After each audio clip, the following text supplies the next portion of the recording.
თილომშვიდობის სამივესალმები დილის ტალღის მაყურებელს დღეს 12 თებერვალია და ტრადიციულად დილიდან გადაცემა დილის ტალღა დაიწყო პირდაპირ ეთერში სტუდიაში დღეს მე ანა შოშაძე და ანა შამილაძე ვიქნებით თქვენთან ერთად. თილომშვიდობის სამივესალმები ჩვენს მაყურებლებს ნახოთ გადაცემის ანონსს და ძალიან მალე დაგიბრუნდებით.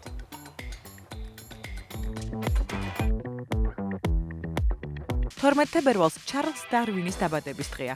ინგლისელი ნატურალისტი, ბიოლოგი და გეოლოგი, ვის სახელსაც უკავშირდება ევოლუციის თეორია და ბუნებრივი გადარჩენის კონცეფცია. კლოდ მონეს ყაყაჩოები, ვეტეს ველის მახლობლად, ვინსენტ ვან გოგის აყვავებული წაბლის რტოები, ედგარ დეგას, გრაფი ლეპიკისა და მისი ქალიშვილების პორტრეტი და პოლ სეზანის ბიჭი ყვითელ ჟილეტში. ხელოვნების ისტორიაში ერთ-ერთი ყველაზე მასშტაბური ქურდობა 2008 წლის 12 თებერვლით თარიღდება.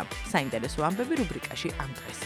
მოამზადე კვერცხის მაფინები ქეთასთან ერთად და აქცია ის შენი დღის კერძად. რამ შეღება წითლად ბუენოს-აირესის გარეუბანში მჭიდროდ დასახლებულ რაიონში გამავალი მდინარე და როგორ აქცევს სოკო ობობებს ზომბებად. ეს და სხვა საინტერესო ამბები სოციალური ქსელებიდან რუბრიკაში ვებსიახლეები. გადაცემის მეორე ნაწილში ტრადიციულად უთყუარი ამინდის პროგნოზი კობა ფარტენაძისგან, სპორტული ამბები კი ჯიჯისგან გელოდებათ. როზმარინი საჭმლის მონელებასა და სისხლის მიმოქცევას უწყობს ხელს. მას რევმატიზმისა და შაკიკის შემსუბუქებაც შეუძლია. დღევანდელ ბოტანიკოში სწორედ როზმარინის მოვლას გასწავლით. არ გამოგრჩეთ დილის რადიო ტალღებითა და საინტერესო სტუმრებით. დილის ტალღის სიუჟეტში გაგაცნობთ ყველაზე ძვირადღირებულ პატენტებს და იმას თუ როგორ იქცნენ ისინი გლობალური ბიზნესის მამოძრავებელ ძალად. სტუმართან ერთად კი ვისაუბრებთ თუ რა გამოწვევების წინაშე დააყენა ინტერნეტის განვითარებამ საავტორო უფლებების დაცვა. გადაცემის მესამე ნაწილში მოდა ყველასთვის სადღესასწაულო ჩაცმულობაზე იზრუნებს. მოემზადეთ ვალენტინობისთვის ჩვენი რჩევების გათვალისწინებით. ერთმა ქართველმა მე-20 საუკუნის ბოლოს ბერლინის კედელი დაანგრია.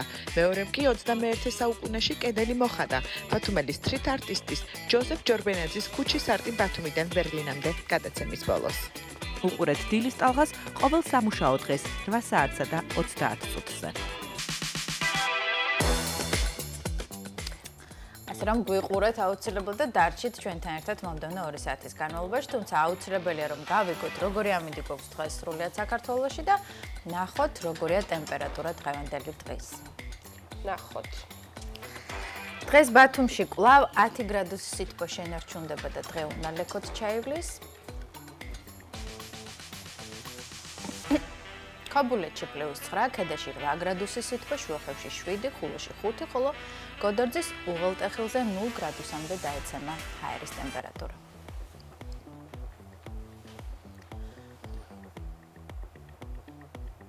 ოზურგეთში 13 გრადუსი სითბოა მოსალოდნელი, ურეკში 12, ლანჩხუთშიც 12, ჩოხატაურში 11 გრადუსია ნავარაუდები, ბახმაროში 0 გრადუსია დღის ტემპერატურა.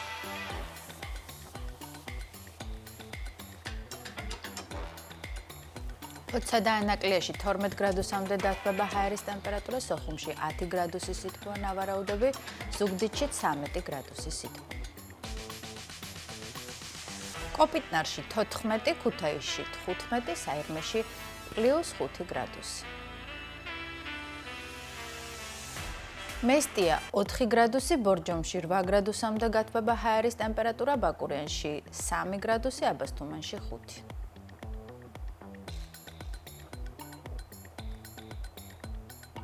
ახალციხე 7, გორში 8 გრადუსი, ცხინვალში 7, თელავშიც 7 გრადუსი სითბოა დღის ტემპერატურა.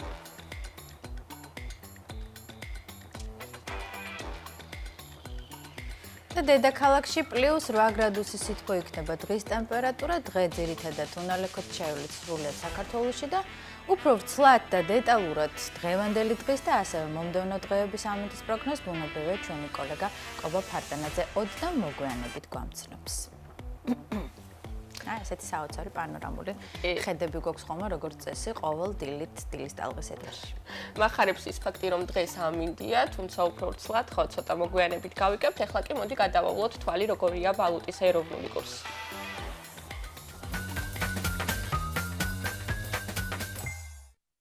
12 თებერვლის ვალუტის ოფიციალური კურსი ასეთია. დაიკლო დოლარის ფასმა. 1 ამერიკული დოლარი 2 ლარი და 78 თეთრია. 12 თებერვალს 1 ევროს 2 ლარად და 87 თეთრად შეიძენთ. ბრიტანული გირვანქა სტერლინგი 3 ლარი და 45 თეთრი ეღირება. ხოლო თურქულ ლირას 7 თეთრად შეიძენთ. მოიმატა ბიტკოინის ფასმა. 1 ბიტკოინის ღირებულება 273,107 ლარია. 1 ეთერიუმს 7525 ლარად შეიძენთ. 1 BNB კი 1771 ლარი ეღირება.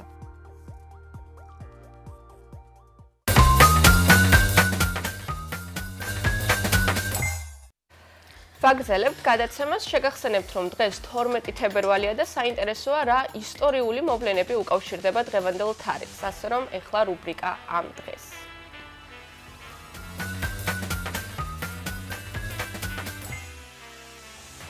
1924 წლის 12 თებერვალი ამერიკის ისტორიაში განსაკუთრებული თარიღი გახდა.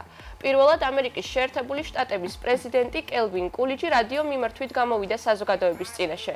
ეს იყო დრო, როდესაც რადიო მაუწყებლობა ჯერ კიდევ ახალი ტექნოლოგია იყო, მაგრამ უკვე აშკარა იყო მისი პოტენციალი მასობრივი კომუნიკაციისთვის. კულიჯის სიტყვა ამერიკელებისთვის მნიშვნელოვანი მომენტი გახდა, რადგან მათ პირველად მიეცათ შესაძლებლობა პირდაპირ მოესმინათ თავიანთი ქვეყნის ლიდერის ხმა. კულიჯის გამოსვლა აბრაამ ლინკოლნის დაბადების დღისადმი იყო მიძღვნილი და ორგანიზებული იყო ლინკოლნის დაბადების დღის ეროვნული ლიგის მიერ. ეს სიტყვა რამდენიმე რადიოსადგურმა ერთდროულად გაავრცელა, რაც იმ დროისთვის უპრეცედენტო მოვლენა იყო. გამოსვლის მთავარი თემა ლინკოლნის მემკვიდრეობა და ამერიკული დემოკრატიის ფასეულობები გახლდათ. ეს მოვლენა ახალი კომუნიკაციის ეპოქის დასაწყისი იყო. აქამდე მოქალაქეები პრეზიდენტის სიტყვებს მხოლოდ გაზეთების საშუალებით კითხულობდნენ. ახლა კი მათი მოსმენა რეალურ დროში შეეძლოთ. კელვინ კულიჯის რადიო მიმართვამ საფუძველი ჩაუყარა თანამედროვე პოლიტიკური კომუნიკაციის ახალ ხერხებს. მიუხედავად იმისა, რომ მას ჩუმი და ჩაკეტილი პოლიტიკოსის რეპუტაცია ჰქონდა, კულიჯი ხშირად იყენებდა რადიოს და თავისი წვლილი შეჰქონდა რადიოს ისტორიაში. იგი საკმაოდ გახსნილი იყო ჟურნალისტებისთვის და მთლიანობაში მათთან 520 პრესკონფერენცია ჩაატარა, რაც ნებისმიერი სხვა პრეზიდენტის მიერ ჩატარებულ პრესკონფერენციებზე მეტია. 1924 წლის 11 აგვისტოს თეოდორ ქეისმა გადაიღო კულიჯი თეთრი სახლის ბაღში, რის შედეგადაც კულიჯი გახდა პირველი პრეზიდენტი, რომელიც ხმოვან ფილმში გამოჩნდა. თანამდებობის დატოვებისას კულიჯის პრეზიდენტობას საზოგადოებაში ძირითადად დადებითად აფასებდნენ. კულიჯის ბიოგრაფი წერს. იგი განასახიერებდა საშუალო კლასის მოლოდინსა და განწყობილებებს. მას შეეძლო მათი აზრის გამოხატვა და მგზნებარე სურვილების გადმოცემა. ის, რომ იგი წარმოადგენდა საშუალო კლასის გრძნობებს, არის მისი ძალის ყველაზე დამრწმუნებელი მტკიცებულება. კულიჯი გარდაიცვალა 1933 წლის 5 იანვარს 60 წლის ასაკში. გადავინაცვლოთ შემდეგ ისტორიულ მოვლენაზე. 2008 წლის 12 თებერვალს ციურიხში მდებარე მუზეუმში შეიარაღებული მძარცველები შეიჭრნენ და ხელოვნების ისტორიაში ერთ-ერთი ყველაზე მასშტაბური ქურდობა ჩაიდინეს. მათ მოიპარეს 4 იმპრესიონისტული შედევრი, რომელთა საერთო ღირებულება $160 მილიონ აღემატებოდა. მძარცველები მუზეუმში დღისით შეიჭრნენ, როცა ის ღია იყო ვიზიტორებისთვის. შეიარაღებულმა მამაკაცებმა თანამშრომლებს და სტუმრებს იარაღი დაუმიზნეს და ერთ ოთახში გამოკეტეს. მათ სწრაფად ჩამოხსნეს და გაიტანეს 4 უმნიშვნელოვანესი ნამუშევარი, შემდეგ კი ავტომობილით მიიმალნენ. მძარცველებმა წაიღეს მსოფლიო ხელოვნების ისეთი შედევრები, როგორებიცაა კლოდ მონეს ყაყაჩოები ვეტეს ველის მახლობლად, ვინსენტ ვან გოგის აყვავებული წაბლის რტოები, ედგარ დეგას გრაფი ლეპიკისა და მისი ქალიშვილების პორტრეტი და პოლ სეზანის ბიჭი ყვითელ ჟილეტში. 2008 წლის თებერვლის ბოლოს შვეიცარიის პოლიციამ მონესა და ვან გოგის ნამუშევრები მანქანაში იპოვა. 2012 წელს სერბეთის პოლიციამ დააკავა დამნაშავეები და პოლ სეზანის ნახატიც მოიპოვა. ედგარ დეგას ნამუშევრის ბედი უცნობი დარჩა და დღემდე დაკარგულად ითვლება. ეს ქურდობა ხელოვნების სამყაროში ერთ-ერთ ყველაზე ამბიციურ დანაშაულად იქცა. ემილ ბიულეს კოლექცია ევროპის ერთ-ერთი ყველაზე მდიდარი კერძო კოლექცია იყო, რომელიც ცნობილი იყო იმპრესიონისტებისა და პოსტიმპრესიონისტების ნამუშევრებით. მიუხედავად იმისა, რომ სამი ტილო დაბრუნდა, ეს შემთხვევა კიდევ ერთხელ ადასტურებს, რამდენად დიდი რისკის ქვეშაა ხელოვნების შედევრები და როგორ იყენებენ მათ კრიმინალური ჯგუფები ფულის გათეთრებისთვის ან შავ ბაზარზე გასაყიდად. და ბოლო მესამე ისტორიული მოვლენა, რომელსაც დღეს ვისაუბრებთ, დღეს ევოლუციის თეორიის მამა ჩარლზ დარვინი დაიბადა. ინგლისელი ნატურალისტის, ბიოლოგისა და გეოლოგის სახელს უკავშირდება ევოლუციის თეორია და ბუნებრივი გადარჩევის კონცეფცია. მისი ნაშრომის სახეობების წარმოშობა ბუნებრივი გადარჩევის გზით გახდა ერთ-ერთი ყველაზე გავლენიანი წიგნი მეცნიერების ისტორიაში და საფუძველი ჩაუყარა თანამედროვე ბიოლოგიას. დარვინი დაიბადა შეძლებულ ოჯახში. მამამისი რობერტ დარვინი ცნობილი ექიმი იყო, ხოლო ბაბუა ერაზმუს დარვინი ფილოსოფოსი და მეცნიერი, რომელიც ევოლუციის იდეაზე ჯერ კიდევ დარვინამდე საუბრობდა. ბავშვობიდანვე ჩარლზს უყვარდა ბუნების კვლევა, ყვავილებისა და მწერების შეგროვება. 1825 წელს 16 წლის ასაკში მამამ იგი ედინბურგის უნივერსიტეტში გაგზავნა, რათა ექიმი გამხდარიყო. თუმცა მალევე დაკარგა ინტერესი მედიცინის მიმართ. მოგვიანებით ის კემბრიჯის უნივერსიტეტში გადავიდა, სადაც სასულიერო პირის კარიერას უნდა გაჰყოლოდა, თუმცა აქაც გეოლოგიის მიმართ გამოიჩინა განსაკუთრებული ინტერესი. 1831 წელს 22 წლის დარვინმა სამეცნიერო ექსპედიციაში მიიღო მონაწილეობა გემ ბიგლით. ეს მოგზაურობა 5 წელი გაგრძელდა და დარვინის შეხედულებების ჩამოყალიბებაზე უდიდესი გავლენა იქონია. 1859 წელს დარვინმა გამოაქვეყნა წიგნი „სახეობების წარმოშობა ბუნებრივი გადარჩევის გზით“, რომელიც სამეცნიერო და რელიგიურ სამყაროში ნამდვილ რევოლუციას წარმოადგენდა. დარვინის თეორია დიდ წინააღმდეგობას შეხვდა განსაკუთრებით ეკლესიის მხრიდან. იმ დროისთვის ფართოდ იყო გავრცელებული ბიბლიური შეხედულება, რომ ყველა სახეობა ღმერთმა შექმნა უცვლელი ფორმით. მიუხედავად ამისა, დროთა განმავლობაში მეცნიერთა უმეტესობამ დარვინის იდეები აღიარა და ევოლუციის თეორია გახდა თანამედროვე ბიოლოგიის ფუნდამენტი. ის გარდაიცვალა 1882 წლის 19 აპრილს და დაკრძალეს ვესტმინსტერის სააბატოში, ისააკ ნიუტონის გვერდით. დღეს ჩარლზ დარვინი ითვლება ერთ-ერთ ყველაზე მნიშვნელოვან მეცნიერულ ფიგურად ისტორიაში. მისი დაბადების დღე 12 თებერვალი დარვინის დღედ აღინიშნება მთელს მსოფლიოში. დღეისათვის სულ ეს იყო. ამ ისტორიულ მოვლენებზე გავაკეთე არჩევანი. ანა, შენ რა სიტყვით დარვინის თეორიაზე რამდენად მისაღები იყო შენთვის მისი კვლევები? არ ვიცი, მე მუდმივად ფიქრის და რაღაცა ანალიზის პროცესში ვარ და ყოველთვის რაღაცა კონკრეტულ აზრამდე ჯერ არ მივსულვარ. ამიტომ დღესაც განვიხილავ ამ თემას, როგორც ფიქრის თემას. საკამათო თემა, დღემდე მსჯელობენ ამას მეცნიერები, თუმცა ფაქტია, რომ ძალიან მსუყე არგუმენტები აქვს და ძალიან დიდი კვალი დატოვა ამ კვლევებმა ისტორიაში. ნამდვილად და სწორედ ამ კვალზე აიგო შემდეგ მთელი ცოდნები, ასე რომ გეთანხმები ამ ყველაფერში. დრო არის გავაგრძელოთ გადაცემა და სამზარეულოში უნდა შევიხედოთ ჩვენმა ნორჩმა კოლეგამ ქეთამ უნდა მოგვიმზადოს მაფინები. მაფინები ალბათ იცის ჩვენმა მაყურებლებმა, რომ კექსის მცირე ვარიანტია, უფრო პრაქტიკულია, იმიტომ რომ მოჭრა არ სჭირდება. პირდაპირ მრგვალი და ესეთი მარტივად მისართმევია. ვნახოთ ამჯერად ქეთა რა ტიპის და როგორი შიგთავსის მქონე მაფინებს მოგვიმზადებს.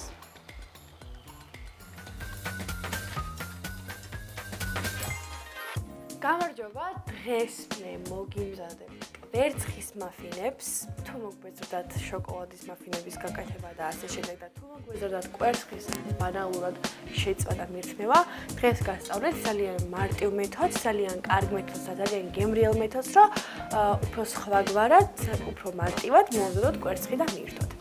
დაგჭირდება ამისთვის მაფინების საცხობი ფორმა, დაგჭირდება რა თქმა უნდა კვერცხი, ყველი ბულგარული პომიდორი და ზეთი. ავიღოთ საცხობი ფორმა და სანამ რაიმეს შიგნით მოვათავსებთ, წავუსვათ მანამდე ზეთი. ზეთი ესე კარგად გავანაწილოთ.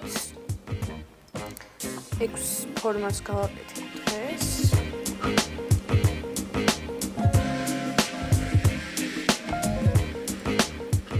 მე პირადად რო გითხრათ, მართლა მომბეცი დასავით ყოველ დღე იგივენაირად კვერცხის შეწვა, ამიტომ მინდა რაღაც ახალი მეცადა და თქვენთვისაც გამეზიარებინა იმდენ, იმიტომ რომ დარწმუნებული ვარ, რომ კვერცხი შემწვარი ძალიან ბევრს უყვარს და ვისაც გიყვართ შემწვარი კვერცხი, ესეც ძალიან მოგეწონებათ დარწმუნებული ვარ. კუთხეებზეც და ქვევითაც წავუსვით ზეთი და ეხლა შეგვიძლია კვერცხი ჩავტეხოთ თითოეულში.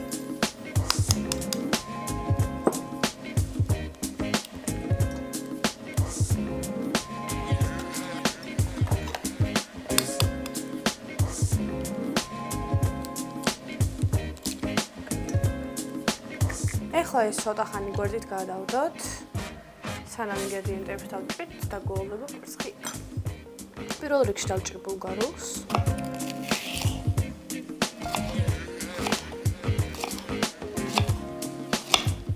ეს მეორე ნაწილი საჭირო აღარ არის, ამიტომ გადავდებ და ბულგარულებს ჩავყრე კვერცხში. ჩავაწყოთ ესე.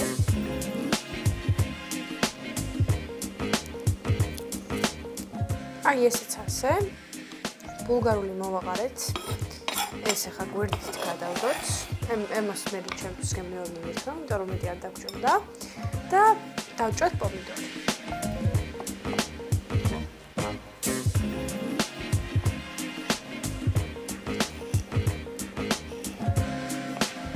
ესეც დავაქუცმოცოთ.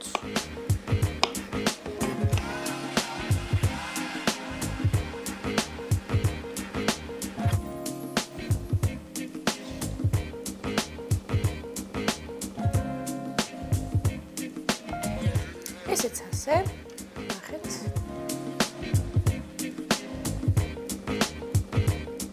ეხლა ამას მოვაყაროთ მარილი.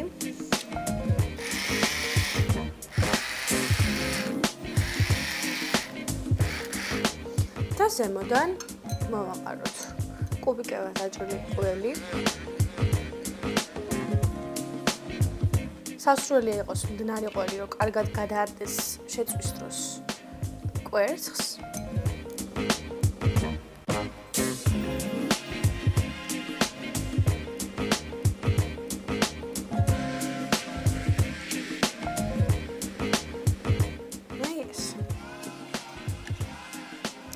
მზად არის კვერცხის მაფინები. მოვათავსოთ ახლა ხუმელში 180 გრადუსზე 15-20 წუთის განმავლობაში.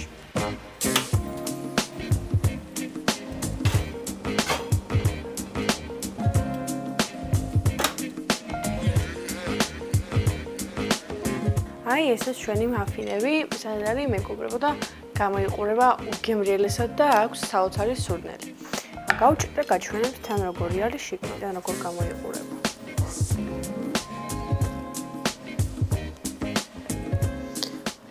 ზევიდან არის სანხაშუნა და მაგის გამო მინდა ძალიან რომ გავსიჩო და ნახო როგორია.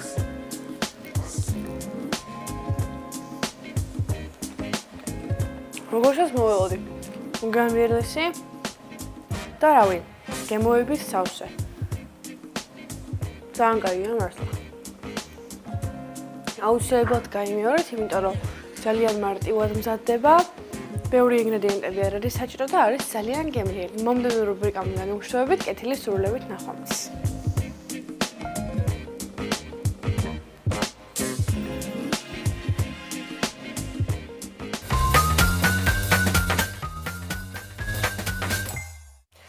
ძალიან სწრაფი, პრაქტიკული და სასარგებლო კერძის რეცეპტი იყო მგონი. საუკეთესო საუზმე მე ვფიქრობ, გემრიელი გამოვიდა და ნამდვილად დარწმუნებული ვარ. მადლობა ქეთას და ჩვენ გავაგრძელოთ გადაცემა, შევიხედოთ ინტერნეტში და გავიგოთ თუ რომელი თემებია ყველაზე აქტუალური ვებსიახლეები დილის ტალღაში.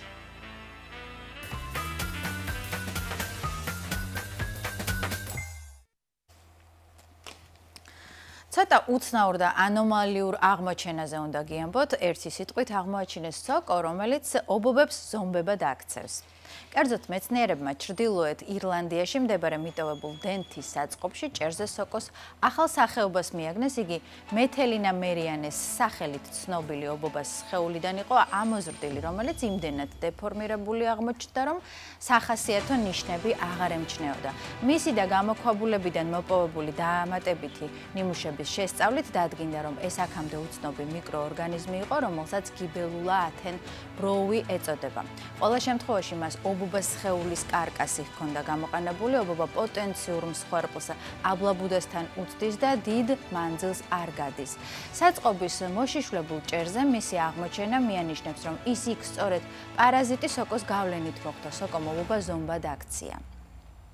მეცნიერთა თქმით, ობობების მათთვის უჩვეულო პოზიციაში მიგნება მიუთითებს ქცევის ცვლილებაზე, რომელიც ავარაუდოდ სოკოს მიერაა მანიპულირებული. მართალია, ყველა ზომბ ობობაში სოკოს ერთი და იგივე სახეობა გამოვლინდა, მაგრამ გარეგნულად ისინი ერთმანეთისგან ძალიან განსხვავებულები არიან.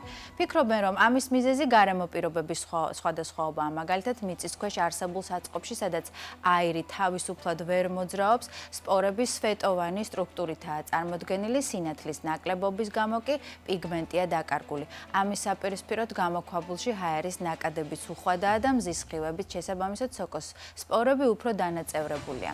მეცნიერები ვარაუდობენ, რომ იგივე სოკო ობობებს თავს ესხმის უელსშიც, სადაც ისინი კლდის ნაპრალებსა და ხელოვნურად შექმნილ ღრუებში ცხოვრობენ. ერთი სიტყვით შეგვიძლია ვთქვათ, რომ სოკო ძალიან საინტერესო არსებაა, იგი ცოცხალი ორგანიზმია და მე ვფიქრობ, სოკოზე კიდევ ბევრ საოცარ და წარმოუდგენელ ინფორმაციას გამოავლენენ მეცნიერები ეტაპობრივად. ინტერნეტ სივრცეში აქტიურად ვრცელდება ასევე საინტერესო ინფორმაცია ისრაელის იუდეის უდაბნოს გამოქვაბულში მსოფლიოში უძველესი ნაკსოვი კალათა აღმოაჩინეს. კალათის ასაკის დასადგენად მკვლევარებმა ნიმუშები 4 სხვადასხვა ნაწილიდან აიღეს და ანალიზის შედეგად დაასკვნეს, რომ კალათა წარმოებულია დაახლოებით 10,000 წლის წინ ნეოლითის პერიოდში. ეს არის ყველაზე ამაღელვებელი აღმოჩენა, რაც კი ოდესმე შემხვედრია. კალათის მოცულობა დაახლოებით 92 ლიტრია. ჯერ არ ვიცით რა ტიპის მცენარე გამოიყენეს ამის დასამზადებლად, მაგრამ ამ ყველაფერს ჯერ ისევ ვიკვლევთ. თუმცა ერთი რამ დადასტურებულად შეგვიძლია ვთქვათ, რომ კალათს 2 ადამიანი ქსოვდა და ერთი მათგანი მემარცხენე იყო, განაცხადა არქეოლოგიის კათედრის დოქტორმა ჰეიმ კოენიმ. შემდეგ თემაზე გადავიდეთ. არგენტინაში ბუენოს აირესის გარეუბანში მჭიდროდ დასახლებულ რაიონში გამავალი მდინარე წითლად შეიხება, რამაც ეჭვები და შეშფოთება გამოიწვია, რომ წყალში სამრეწველო ქიმიკატები მოხვდა. ინფორმაციას ABC News-ი ავრცელებს. წითლად შეღებილი მდინარე სარანდის ფოტოები ადგილობრივებმა სოციალურ ქსელში გაავრცელეს, რასაც დიდი გამოხმაურება მოჰყვა. მდინარე ვილა ინფლამებლის მახლობლად აველანედას მუნიციპალიტეტში გაედინება, სადაც ცხოველის ტყავის გადამამუშავებელი ქარხნები მდებარეობს. მედიის ცნობით, ქარხნები ტყავს შესაბამისი ქიმიკატების გამოყენებით ამუშავებენ. ადგილობრივები აცხადებენ, რომ მდინარის უჩვეულოდ წითელ ფერთან ერთად მას მძაფრი სუნიც აქვს. ცოტა საზარელი სანახაობაა. ნამდვილად. და ბოლოს ამერიკელ პოპულარს კლავს ტეილორ სვიფტს მორიგ ჯერზე მოუწია ჰეითერებთან გამკლავება. 9 თებერვალს სვიფტი ამერიკის ეროვნული საფეხბურთო ლიგის ჩემპიონატის ეგრეთ წოდებული სუპერ ბოულის ფინალს ესწრებოდა და თავისი პარტნიორის ფეხბურთელ ტრეივის კელსის გუნდს კანზას სიტის ჩიფსის გულშემატკივრობდა. იმ მომენტში, როცა ეკრანებზე მომღერალი გამოჩნდა, სტადიონი უკმაყოფილო შეძახილებით მოიცვა. ტეილორის სახეზე წამით გაკვირვება გამოისახა, მერე კი მუსიკოსი თავის მეგობრებს მიუბრუნდა და გაიცინა. გავრცელებული მოსაზრებით შეძახილები თამაშზე ჩიფსის მეტოქე გუნდის ფილადელფიის იგლსის მხარდამჭერების რეაქცია იყო, თუმცა თუ გავითვალისწინებთ, რომ ამ შეხვედრაზე გამოსახმაურებლად დონალდ ტრამპმა მოიცალა, სხვა ვერსიები შეიძლება განვიხილოთ. კანზას სიტის ჩიფსიზე ცუდი ღამო მხოლოდ ტეილორ სვიფტს ჰქონდა, დაწერა ამერიკის შეერთებული შტატების ახალარჩეულმა პრეზიდენტმა სოციალურ ქსელში. სტადიონზე მის გამოჩენას უკმაყოფილო შეძახილები მოჰყვა. მაგა არავის აპატიებს. შეგახსენებთ, რომ მაგა ტრამპის მანტრად ქცეული პოლიტიკური სლოგანის აბრევიატურაა Make America Great Again. დაუბრუნოთ ამერიკას დიდება. ამდენად პრეზიდენტმა პოსტით ალბათ გულში ჩადებული წყენა ამოთქვა. სვიფტი ხომ წინა საარჩევნო პერიოდში მის დემოკრატ ოპონენტს კამალა ჰარის ღიად უჭერდა მხარს. ამიტომ ინტერნეტ მომხმარებლების ნაწილი ფიქრობს, რომ უკმაყოფილო შეძახილები სტადიონზე არა იგლსის, არამედ ტრამპის მხარდაჭერების რეაქცია იყო. ეს იყო ბოლო ინფორმაცია, ასე რომ ვებსახლები ხოლმე გემშვიდობებათ. საინტერესო იყო, მგონი ინტერნეტ სივრცე არც წყვეტს ჩვენს გაოცებას მუდმივად საინტერესო სილად. ეხლა კი უნდა გადავინაცვლოთ ინტერნეტ სივრციდან მოდის სამყაროში და უნდა ვნახოთ გაბრიელას რუბრიკა მოდა ყველასთვის, ვნახოთ ამჯერად დღეს რა რჩევებს შემოგთავაზებს. ნახოთ.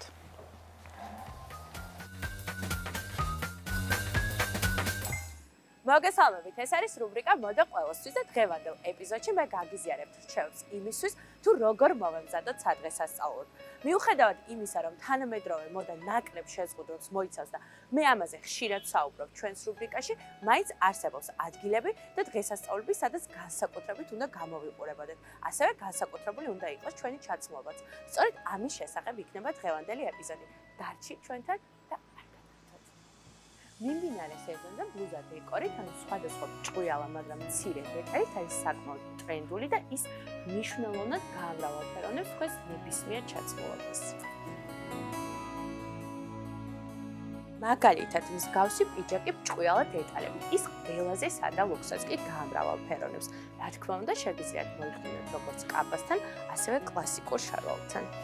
თმის აქსესუარს ასევე მნიშვნელოვანი როლი შეუძლია შეასრულოს თქვენ სადღესასწაულო ლუკში. ჩემ შემთხვევაში, ჩემი თმა განსაკუთრებით მოუხდა მგონი პიჯაკს. ბოლო რამდენიმე სეზონი განსაკუთრებული პოპულარობით სარგებლობს კაბაშავლები და კაბაშორტები. აღნიშნული სტილი ჯერ კიდევ მე-19 საუკუნეში შემოვიდა მოდაში, მაშინ, როდესაც ქალები აქტიურად იბრძოდნენ თავიანთი უფლებებისთვის და ცდილობდნენ პრაქტიკულად ჩაეცვალონ. აღნიშნული სტილი ერთნაირად უხდება როგორც კლასიკურ ფეხსაცმელს, ასევე ეგრეთ წოდებულ ლოფერებს. ასტროლოგები ამბობენ, წლის მთავარ სიმბოლოს მწვანე ხის დრაკონს სიფერადე და ფუფუნება განსაკუთრებით მოსწონს და აფასებს. გარდა ამისა, ეს მნიშვნელოვნად აგიმაღლებთ განწყობას. ეს ლუკი შესაძლოა დღესასწაულზე არა, თუმცა საქმიან ლაფშავზე აუცილებლად გამოგვადგება.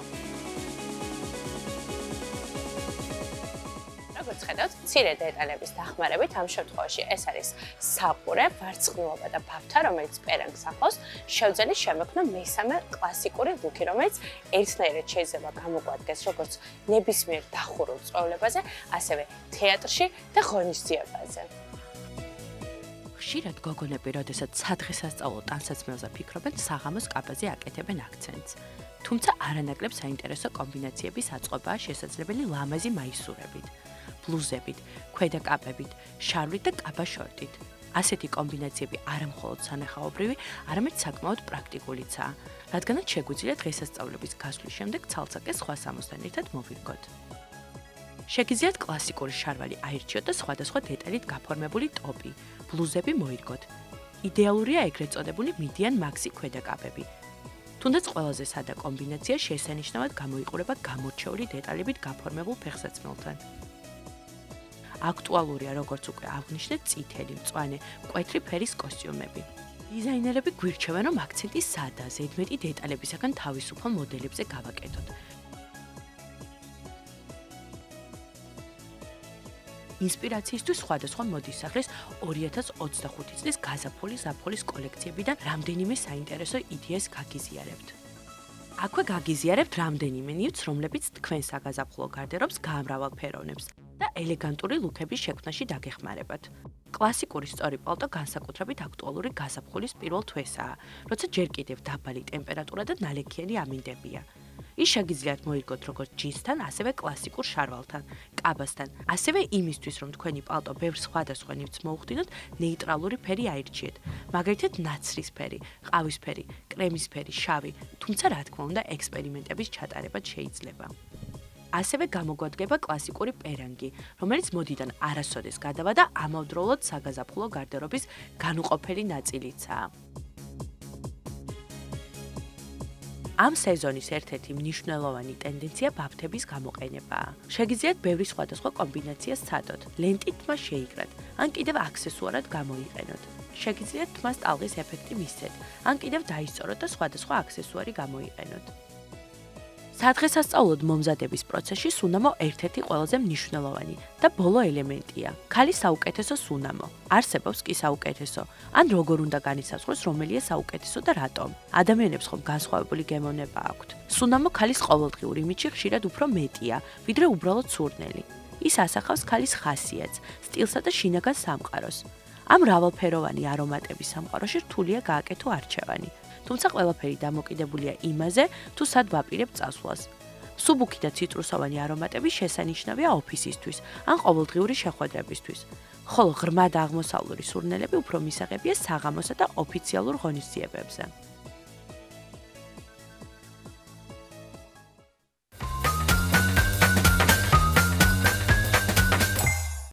მადლობა გაბრიელას საინტერესო რჩევებისთვის. ანა, შენ როგორ ფიქრობ, უნდა მიყვე ტენდენციებს თუ ტენდენციების მიღმა უნდა შეიმოსო? ორივე ერთად, იმიტომ რომ ხა ერთის გამორიცხვაც არ ღირს და არც მეორეს. მე ვფიქრობ, შინაგან უნდა მიყვე და ამავდროულად შეათავსო ტენდენციებს. კი, რთულია დღევანდელ სამყაროში გვერდი ავარო ტენდენციებს, მაინც შენ და უნებურად მოგწონს და იცმევ. ამასობაში ჩვენს ქვეყანაში სრულდება 9 საათი, რაც იმას ნიშნავს, რომ საინფორმაციო გამოშვების დრო მოვიდა და სულხან წულუკიძე შემოგვიერთდება პირდაპირ ეთერში. სულხან, დილამშვიდობისა. მოგესალმებით, მოგესალმებით ჩვენს მაყურებელს. ტრადიციულად 9 საათია და ახალი ამბების დროა.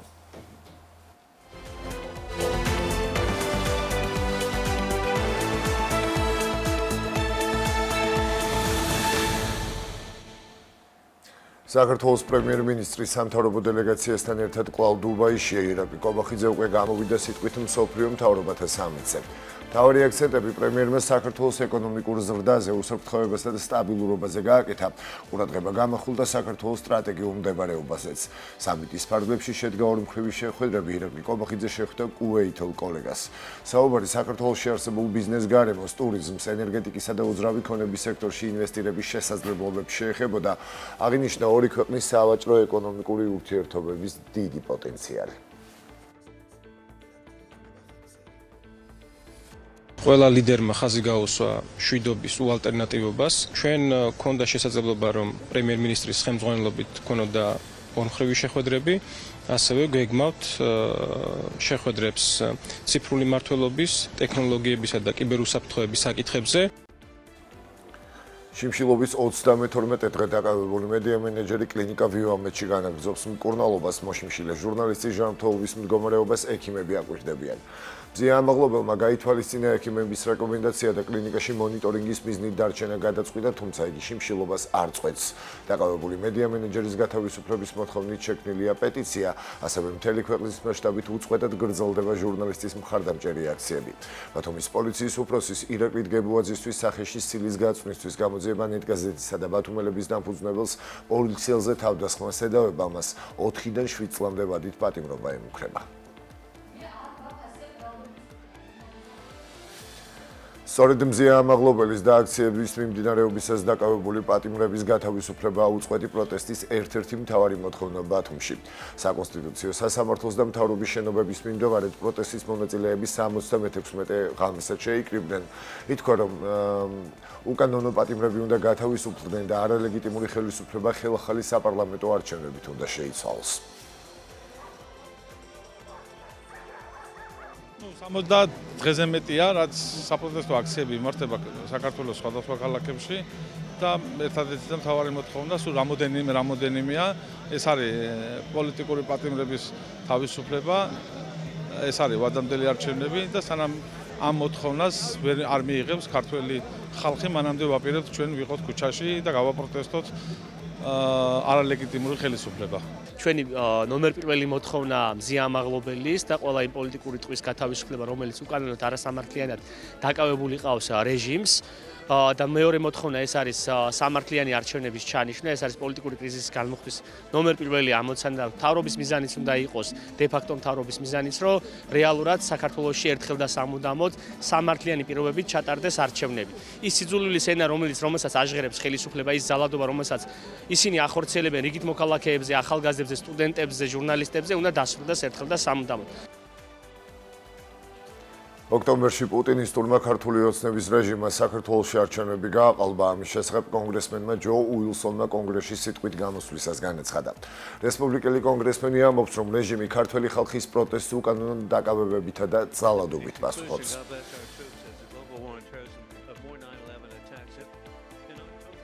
ოქტომბერში პუტინის ტურმა ქართული ოცნების რეჟიმმა საქართველოში არჩევნები გააყალბა. რეჟიმი ქართველი ხალხის მომავლის მოპარვასა და ომის დამნაშავე პუტინისთვის, ირანული რეჟიმისთვისა და ჩინეთის კომუნისტური პარტიისთვის მიყიდვას ცდილობს. მამაცი ქართველი ხალხი ჯერ კიდევ ქუჩებშია უწყვეტი პროტესტის 76 დღეს. ქართველების 80% სურს ამერიკის ახლო მეგობრები და ევროკავშირისა და ნატოს ნაწილი იყვნენ, მაგრამ რეჟიმი ძალადობითა და უკანონო დაპატიმრებებით პასუხობს. რეჟიმმა შავი ზღვის პორტი ჩინეთის კომუნისტურ პარტიას გადასცა და თეირანის რეჟიმს ეწვია მაშინ, როდესაც ირანის რეჟიმმა უკვლელები გამოაგზავნა პრეზიდენტ დონალდ ტრამპის მოსაკლავად. საქართველოს ლეგიტიმური პრეზიდენტი სალომე ზურაბიშვილი, რომელიც ტრამპის ინაუგურაციას დაესწრო, მამაცად მოითხოვს თავისუფალ და სამართლიან არჩევნებს. საქართველოს ხელისუფლება თუ გააგრძელებს ძალადობის გამოყენებას, ჩვენ მზად ვართ გავაგრძელოთ სანქციების გამკაცრება, მათ შორის გავაუქმოთ უვიზო მიმოსვლა. ამის შესახებ ესტონეთის საგარეო საქმეთა მინისტრმა მარკუს ცაჰნამ ესტონეთის პარლამენტში სიტყვის გამოსვლისას განაცხადა. როგორც მან აღნიშნა, კრიზისიდან გამოსვლისა და ნდობის აღდგენის გზა ქვეყანაში ახალი არჩევნების ჩატარებაა. მისივე თქმით, საქართველო ახლანდელი კურსით ევროკავშირში ვერ გაწევრიანდება. Ukraina julgeolek on esmajoones სამწუხაროდ ევროკავშირის გაფართოვება შეიძლება შეტრიალდეს, რასაც ადასტურებს საქართველოში განვითარებული მოვლენები, როდესაც მმართველი პარტია ქვეყანას უფრო აშორებს როგორც დემოკრატიას, ასევე დასავლეთზე ორიენტირებულ საგარეო პოლიტიკას. ნათელია, რომ საქართველო ვერ გაწევრიანდება ევროკავშირში ახლანდელი კურსით და ხალხს, რომელიც დე-ფაქტო ხელისუფლებაშია საქართველოში, ლეგიტიმაცია არ გააჩნია. ჩვენ ვთქვით, რომ ახალი არჩევნების ჩატარება ამ კრიზისიდან გამოსავლის და ნდობის აღდგენის გზაა. ხელისუფლება თუ გააგრძელებს ძალადობის გამოყენებას, ჩვენ მზად ვართ გავაგრძელოთ სანქციების გამკაცრება, მათ შორის გავაუქმოთ უვიზო მიმოსვლა. სულ მცირე ერთი ადამიანი დაიღუპა უკრაინის დედაქალაქ კიევზე რუსეთის დღევანდელი სარაკეტო შეტევის შედეგად. უკრაინის საგანგებო სიტუაციების სამსახურის ინფორმაციით, საჰაერო თავდაცვის ძალების მიერ მოგერიებული რაკეტების ნამსხვრევებმა სახლები და სხვა შენობები დააზიანა და ხანძრები გამოიწვია კიევის 4 რაიონში. გამოცემა უკრაინსკაია პრავდას ინფორმაციით, ბალისტიკური რაკეტებით შეტევის საფრთხის გამო კიევში საჰაერო განგაში გამთენიისას გამოცხადდა, რასაც მალევე მოჰყვა აფეთქებები.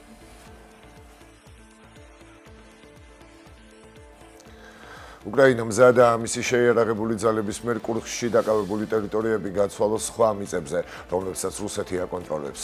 ამის შესახებ უკრაინის პრეზიდენტმა ვოლოდიმირ ზელენსკიმ განაცხადა Guardian-თან საუბარში. მისი განცხადებით, კიევმა შეიძლება ეს საკითხი დააყენოს, თუ კი ამერიკის შეერთებული შტატების პრეზიდენტი დონალდ ტრამპი მოახერხებს რუსეთ-უკრაინის მოლაპარაკებების ორგანიზებას. ზელენსკიმ ხაზგასმით აღნიშნა, რომ უკრაინის უსაფრთხოების გარანტიები შეუძლებელი იქნება ვაშინგტონის მონაწილეობის გარეშე. ისრაელი ღაზაში ბრძოლის გაგრძელებით იმუქრება, თუ ჰამასი მძევლებს არ გაათავისუფლებს. ისრაელის პრემიერ-მინისტრი ამბობს, რომ ქვეყანა მზად არის ღაზაში განაახლოს საბრძოლო მოქმედებები, თუ კი დაჯგუფება ჰამასი, რომელიც ამერიკის შეერთებულ შტატებსა და ევროკავშირში ტერორისტულ ორგანიზაციადაა მიჩნეული, 15 ფებრუარს შუადღისთვის არ გაათავისუფლებს ისრაელელ მძევლებს. ნეთანიაჰუ ჰამასს შეთანხმების დარღვევაში ადანაშაულებს. შეთანხმების პირობების თანახმად სამშაბათს 3 ისრაელელი მძევლის გათავისუფლება იგეგმება, თუმცა 10 ფებრუარს ჰამასმა ისრაელის შეთანხმების პირობების დარღვევა დააბრალა და განაცხადა, რომ ამ მომენტისთვის მძევლების გათავისუფლებას წყვეტს.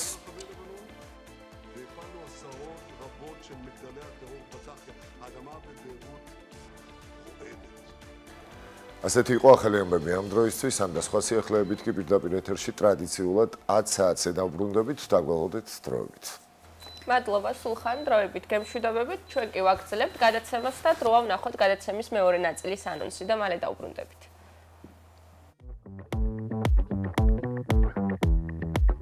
გადაცემის მეორე ნაწილში ტრადიციულად უტყუარი ამინდის პროგნოზი კობა ფარტენაძისგან, სპორტული ამბები კი ჯიჯისგან გელოდებათ. როზმარინი საჭმის მონელებასა და სისხლის მიმოქცევას უწყობს ხელს. მას რევმატიზმისა და შაკიკის შემსუბუქებაც შეუძლია. დღევანდელ ბოტანიკოში სწორედ როზმარინის მოვლას გასწავლით. არ გამოგრჩეთ დილის რადიო ტალღებითა და საინტერესო სტუმრებით.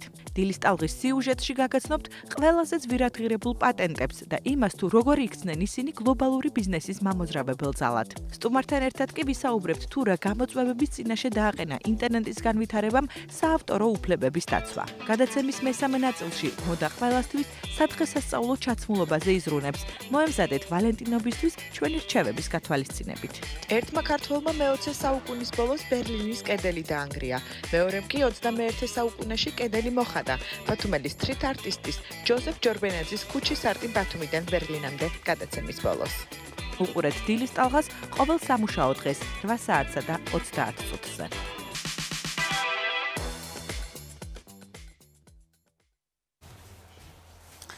დავბრუნდით ეთერში, ესეცია გადაცემის მეორე ნაწილის ანონსი, წინ საინტერესო ამბები კიდევ გველოდება, ასე რომ არ გადართოთ დარჩით ტელეეკრანებთან და შეგახსენოთ თქვენ უყურებთ დილის ტალღას, მე ანა შემოძევარ, ანა ჟოჟაძე და ასევე ჩვენ სოციალურ ქსელებზეც გავაუწყოთ ჩვენი მაყურებელი, რომ გამოიწერეთ ჩვენი გვერდი Instagram-ზეც, TikTok-ზეც და Facebook-ზეც მოგწერეთ თქვენი იდეების შემოგთავაზეთ და ჩვენ აუცილებლად მოგისმენთ. ეხლა კი დროა დაპირების სამებრ გადავინაცვლოთ კობა ფარტენაძესთან, რომელიც შემოგთავაზებს უტყუარ და ზუსტ ამინდის პროგნოზს. კობა, შენთან ერთი კითხვა მაქვს, ესე იგი, რამოდენიმე დღეა ადამიანები ანონსებენ, რომ ხვალიდან, ანუ ხუთშაბათიდან ამინდი ისე აირევაო, რომ დაიქცევა ქვეყანაო. ხო და რამდენად შეესაბამება ეს სიმართლეს და როგორია ზოგადად ამინდის პროგნოზი, გისმენთ? დილამშვიდობისა, მოგესალმებით. როგორც წესი, ყოველ გაავდრებაზე მსგავსი ინფორმაციები ვრცელდება და ჩვეულებრივი ამბავია. ჩვეულებრივი ამინდის პირობების შეცვლა რაღაც ასახონ როგორც ამინდის რაღაც უჩვეულო მოვლენა, ვერ დაგიდასტურებ ამ ყველაფერს. ხვალ ამინდი ნამდვილად შეიცვლება გვიან საღამოს, ზეგ დილით იწვიმებს და 14-შივე საღამოს უკვე გამოიდარებს და 15-ში უნალექო ამინდია და სავარაუდოდ 16 რიცხვში, შემდეგ ისევ უბრალოდ გაწვიმდება. უბრალოდ გაწვიმდება ხალხო, უბრალოდ გაწვიმდება. მეტი არაფერი.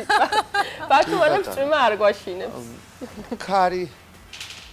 ქარიც კი არ იქნება რაღაც მნიშვნელოვნად მომატებული სიჩქარეში, მხოლოდ 15-20 მეტრი წამშია შესაძლებელი და ეს არის ჩვეულებრივი გაავდრების დროს, ციკლონთან არსებული ცივი და ნოტიო ჰაერის შემოსვლის დროს თან მოყოლილი ბუნებრივი ამბავი, ასე რომ ჩვეულებრივად გაგვიწვიმდება ხვალ გვიან საღამოდან ზეგ საღამომდე და შემდეგ უკვე გამოიდარებს საქართველოში. დიდი მადლობა. რა თქმა უნდა, ბუნებრივია მთიან და მაღალმთიან ზონაში ისევ გაგრძელდება თავად ჯერჯერობით კალენდარული ზამთარია, ბევრი კიდევ მიემართება ზამთრის კურორტებისკენ, ასე რომ ეს კვირაც, კვირის ბოლომდე ზამთრის კურორტებზე იქნება საკმაოდ თოვლიანი და სასიამოვნო. ჩვენთან კი იწვიმებს, როგორც უკვე ვთქვი და კიდევ ერთხელ სანამ გადავხედავთ უახლოესი დღეების ამინდის პროგნოზს, ვნახოთ როგორი ტემპერატურული ფონი გვაქვს ჩვენს ქვეყანაში. ბათუმში 10 გრადუსი იქნება დღეს მაქსიმალური ტემპერატურა, ქობულეთშიც 0 გრადუსის შემდეგ ღამით 9 გრადუსამდე მოიმატებს მაქსიმალური ტემპერატურა, ქედაში 8, შუახევში 7 და ხულოში 5 გრადუსია მოსალოდნელი. გოდერძის უღელტეხილზე 0 გრადუსი იქნება, ოზურგეთში 13, ურეკში 12, ლანჩხუთშიც ასეთივე ტემპერატურაა, ფოთსა და ანაკლიაშიც, რაც შეეხება ჩოხატაურს 11 გრადუსი იქნება, ბახმაროში 0, სახუმში 10, ზუგდიდში 13 და კოპიტნერსა და ქუთაისში 14-15 გრადუსი დაფიქსირდება. საირმეში 5, მესტიაში 4, ბორჯომში 8 და ბაკურიანში 3 გრადუსია მოსალოდნელი. რაც შეეხება აბასთუმანს +5 გრადუსი იქნება, ახალციხეში 7, გორში 8, ცხინვალში 7, დედაქალაქში 8 და თელავში +7 გრადუსი ასევე მოსალოდნელი. თქვენ ხედავთ ეკრანზე ამინდის პროგნოზთან ერთად ტემპერატურულ ფონს და შეგიძლიათ ასევე თქვენც გადახედოთ ჩემთან ერთად როგორი ტემპერატურაა მოსალოდნელი ჩვენს ქალაქებში, ხოლო ჩვენთან ხედავდით რომ ლამაზი და მშვენიერი კადრებით დიდებული მზის ამოსვლა გვაქვს და მშვენიერი დღე დაიწყო საქართველოში, ბათუმიდან, ასე რომ ვთქვათ, ყველგან იქნება მზიანი ამინდი, დილით კი ყინავს ჩვენი რეგიონების უმეტესობაში ტემპერატურა 0-თან ახლოსაა, მაგრამ დღისით მკვეთრი დათბობის ფონზე ვერ ვიტყვით, ცოტათი მომეტებული ტემპერატურის ფონზე, მაინც სასიამოვნოა მზიანი ამინდი, რომელიც როგორც უკვე ვთქვი, ხვალ საღამოს შეიცვლება, ზეგ საღამომდე და იწვიმებს საქართველოში 14 თებერვალს და მალევე გამოიდარებს. ასეთია დღევანდელი და უახლოესი დღეების ამინდის პროგნოზი.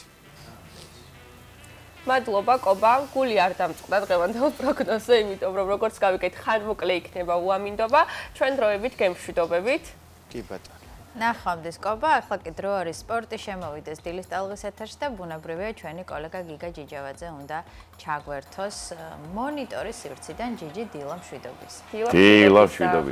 დილამშვიდობისა. ანა ება როგორ ხართ? კარგად, შენ როგორ ხარ? ჩვენივრად. გადასარევად ვარ, მეც კარგ ხასიათზე ვარ. გუშინ ისეთი კარგი ფეხბურთი იყო, არ შეიძლება ცუდ ხასიათზე იყო, მოკლედ ვისაც გიყვართ ფეხბურთი, გუშინდელი დღე ალბათ. გუშინ რაღაცა ორი თამაში იყო და რომელს გუნდს? გუშინ 4 რომელშიც თამაშობდა თუ მეორე? მეორე. კვარას გუნდმაც მოიგო, მაგრამ მოკლედ დამელოდეთ რამოდენიმე წამი ყველაფერს მოგახსენებთ. მოკლედ დილის წალღაში სპორტის დროა.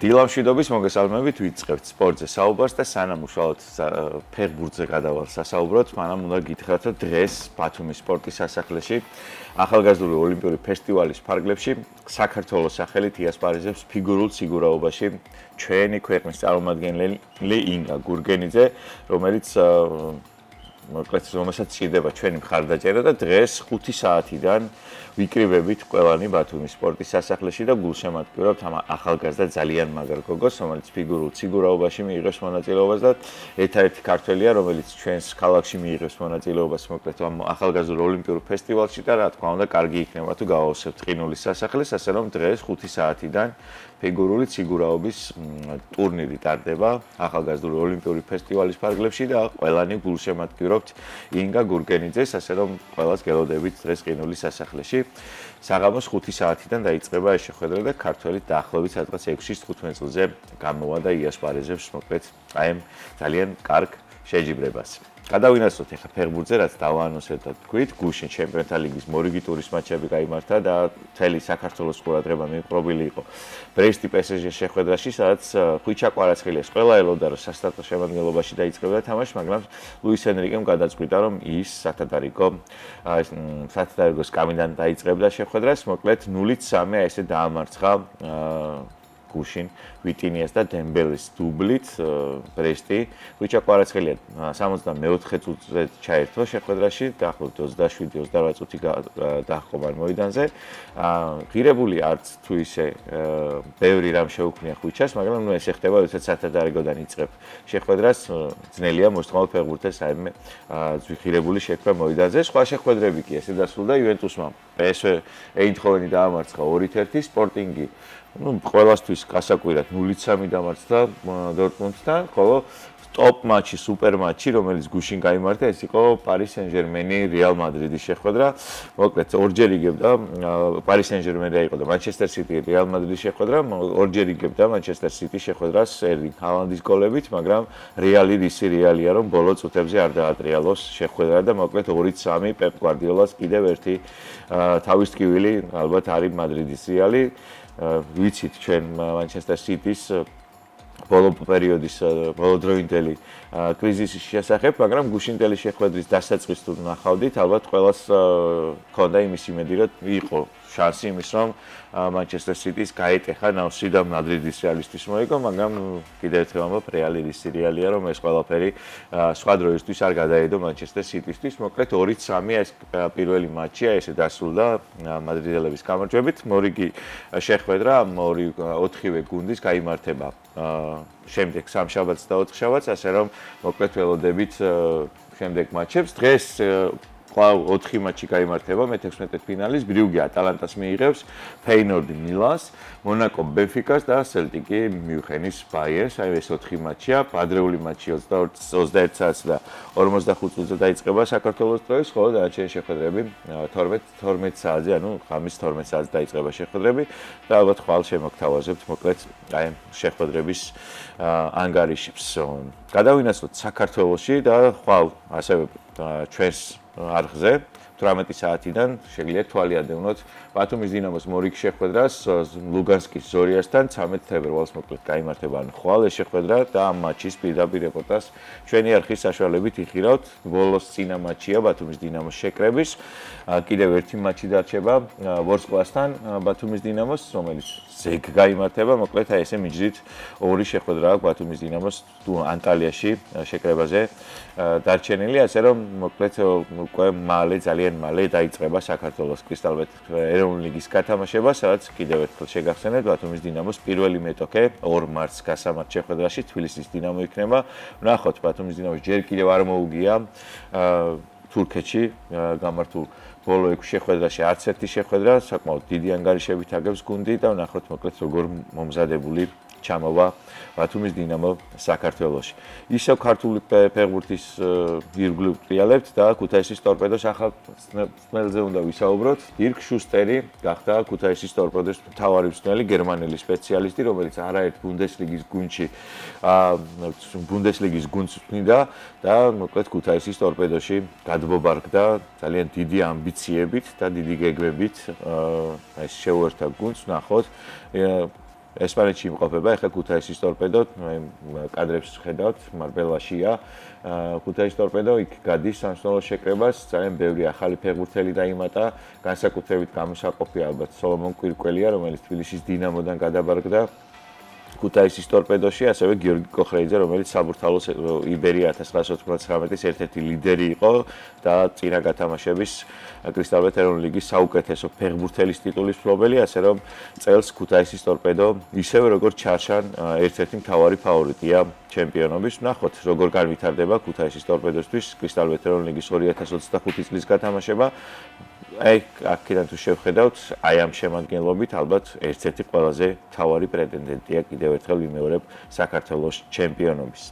გადავინაცვლოთ სარაგბო სამყაროში, ვისაუბრეთ ჩვენ წინა გადაცემებში, რომ რეიტინგი შეიცვალა მსოფლიო რაგბის და იქ გუშინ გამოცხადდა მსოფლიო რაგბის ფედერაციის მხრიდან ახალი რეიტინგი, სადაც საქართველოს პოზიციაც შეცვლილია, მოკლედ სამხრეთ აფრიკა პირველ ადგილზე 92.78-ით, ირლანდია მეორე ადგილზე, მესამე ადგილზე ახალი ზელანდია. ახალი ზელანდია ალბათ ყველას კარგად გესმით, ვინც რა აქვს ადევნეთ თვალს, ძალიან დიდი ხნის განმავლობაში იყო ნომერ პირველი გუნდი დედამიწაზე, პლანეტაზე, მაგრამ როგორც ხედავთ, მესამე ადგილზე ჩამოქვეითდა, მეოთხე საფრანგეთი, მეხუთე არგენტინა, ინგლისი, შოტლანდია, ავსტრალია, ფიჯი, იტალია, ეს ათეული ასრულებს, იტალია ასრულებს ათეულს, ხოლო საქართველომ წაიწია კიდევ ერთი პოზიციით წინ და უელსს გადაასწრო, უელსი, რომელიც არაერთხელ გამختარა 6 ერით გათამაშების გამარჯვებული მსოფლიო ჩემპიონატის უცვლელი მონაწილე, მოკლედ საქართველოს ტოპ გუნდი უელსი და ჩვენ მასზე წინ ვართ ამ ბოლო დაჩვენების შედეგებით, რაც ძალიან საამაყო და ძალიან მაგარი ამბავია, ასე რომ ყველას გილოცავთ რაგბის გულშემატკივრებელ ისტორიული შედეგია ნამდვილად მსოფლიო რაგბის რეიტინგში საქართველოს ეროვნული ნაკრები მე-11 პოზიციაზე, ანუ მე-11 ქვეყანა ვართ მსოფლიოში რაგბის რეიტინგის მიხედვით, რაც ძალიან საამაყო და ძალიან მაგარი ამბავია და ბოლო ამბავი ლუკა დონჩიჩს ეხება,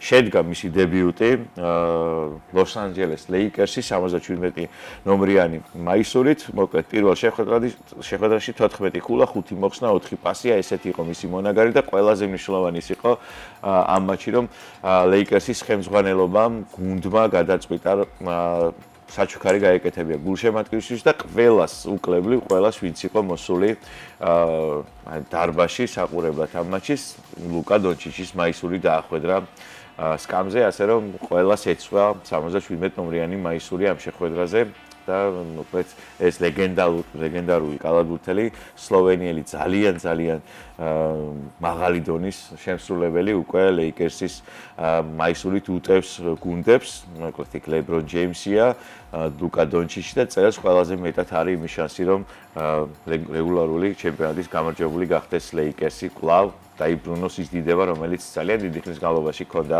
ამ ძალიან მაგარ გუნდს. მოკლედ ესეთი იყო სპორტული ამბები დღეისთვის, მე ხვალ ზუსტად 10-15 წუთამდე გევშთობებით, ეხლა კი ისევ ეთერს უთმობ ორ ულამაზეს ქალბატონს ანა ჟოჟაძეს და ანა შამილაძეს. მადლობა ჯიჯი, დროებით გემშვიდობებით. მადლობა რომ მისმენთ ესე გულის ყურით. იმედია გააგრძელებ ახლა გადაცემის ყურებას. რა თქმა უნდა. როგორც ყოველთვის.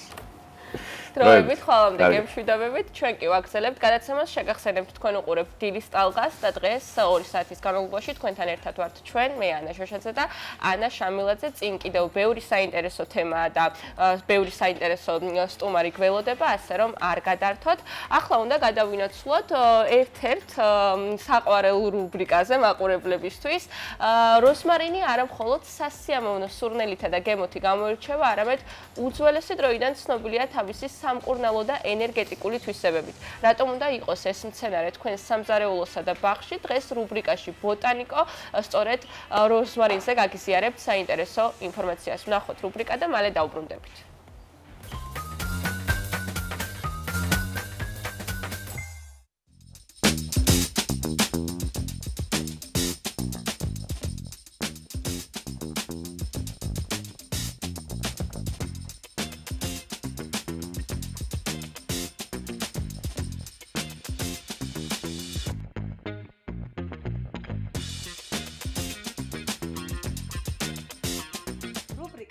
ნიკო ბათუმის ბოტანიკური ბაღიდან გიერთდებათ. დღეს ვისაუბრებთ მარადმწვანე მცენარის როზმარინის შესახებ, რომელსაც გამოყენების ფართო ასორტიმენტი გააჩნია. ის გამოიყენება როგორც ხალხურ მედიცინაში, ასევე კულინარიასა და პარფიუმერიაში. როზმარინი ატენიანებს და ასუფთავებს ჰაერს მავნე ნივთიერებებისგან. თუ რამ განაპირობა როზმარინის ნაირგვარი თვისებები და როგორი პირობები სჭირდება მას ზრდა განვითარებისთვის, ამის შესახებ ჩვენი ერთგული რესპონდენტი გვიამბობს. მოგესალმებით. მოგესალმებით. როზმარინი დაგეთანხმებით მარადმწვანე მცენარეა, რომელიც ლამაზი მეწამული ყვავილებითაც გამოირჩევა. ფართო სპექტრის დანიშნულება გააჩნია. ერთ-ერთი დანიშნულება არის ასევე მწერებთან ბრძოლა. ალბათ იმიტომ რომ სასიამოვნო ფიჭვისებრი სურნელი აქვს. ფიჭვისებრი, გამოირჩევა თავისი სპეციფიური სურნელით, რომელიც აფრთხოს მწერებს და არ იზიდავს გვეხმარებად დასაცავად მისგან. ხედავ რომ როზმარინი განთავსებულია სამზარეულოში, დევს მაგალითად საძინებელში. ამ შემთხვევაში სად არის მისი განთავსების სწორი ადგილი? დეკორატიული თვალსაზრისით თუ ყავს, შეიძლება სამზარეულოშიც და საძინებელში ავიცილოთ უნდა, იმიტომ რომ ზოგს არ მოწონს ეს არომატული სუნები მოქმედებს. ალერგიული, კი ბატონო, საკმაოდ ალერგიული მცენარეა და თავი უნდა შევიკავოთ ახლა მსგავსი განთავსების საგან ოთახებში, მით უმეტეს საძინებელში. ანუ ოპტიმალურია თავსოთ მისაღებ ოთახში აივანზე ფანჯარასთან შეიძლება, იმიტომ რომ საკმაოდ გვალვა გამძლეც არის, მზეც უყვარს, უძლებს პირდაპირ მზის სხივებს და ყინვა გამძლეცაა ამასთანავე. ამიტომ შეიძლება განთავსება როგორც აივანზე, ოთახში, ასევე რა თქმა უნდა ღია სივრცეში, ღია გრუნტში. რამდენ ხანში ერთხელ? მორწყვის პირობები ზაფხულში დღეში ერთხელ უნდა მოურწყათ. გააჩნია სად არის, რა ადგილას არის მცენარე მოთავსებული, რამდენად აორთქლებულია მისი ნიადაგი. თუ გამომშრალია, რა თქმა უნდა დავატენიანოთ, მოურწყათ. არ უნდა გამოვაშროთ, მაგრამ როგორც აღვნიშნე, გვალვაგამძლეა და ეგუება იმ პირობებსაც. აი ზამთრის პირობებში როგორ უნდა მოუწყოთ? ზამთრის პირობებში კვირაში ერთხელ საკმარისია. მორწყვა, რა თქმა უნდა, ერთ-ერთი მთავარი პირობაა ყველა მცენარის სიცოცხლისთვის და მისი არსებობისთვის. ასევე მთავარი პირობა იქნება ნიადაგიც, ხო? რა თქმა უნდა, ნიადაგიც არ არის პრეტენზიული მცენარე. ნიადაგის მოთხოვნის მიმართ, მაგრამ თუ გვინდა რომ ვამყოფოთ ის კომფორტულ პირობებში, იყოს ლამაზი, იყოს კარგი, ჩვენთვის მისაღები როგორც ვიზუალურად, რა თქმა უნდა, მას ყველანაირი პირობები უნდა შევქმნათ და დავეხმაროთ მცენარეს. ამისათვის იდეალურია ფოთლოვანი, შავმიწა ნიადაგი, სხვადასხვა ნაზავებით.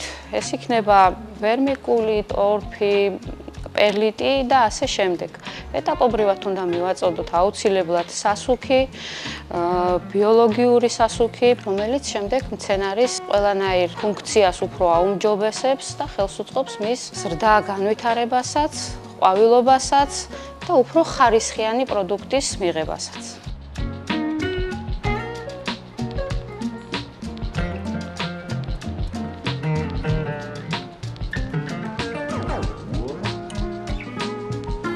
რაც შეეხება ამ მცენარის გადარგვა გამრავლებას, აი საიდან მიიღო ეს სახე? რამდენი წლის არის ეს როზმარინი და როგორ ხდება მისი გამრავლება? სპეციალურად არის ეს ფორმირებული ბოტანიკურ ბაღში მებაღეების მიერ. ბოჭკოვანი მცენარეა, როგორ ფორმასაც ჩვენ გვინდა ისე მივცემ ვიზუალური თვალსაზრისით. ეს დაახლოებით იქნება 6 წლის მცენარე, უკვე მერქანზეც ეტყობა. მრავლდება თესლითაც, მაგრამ ჩვენ ძირითადად ვამრავლებთ დაკალმებით, უფრო ადვილია.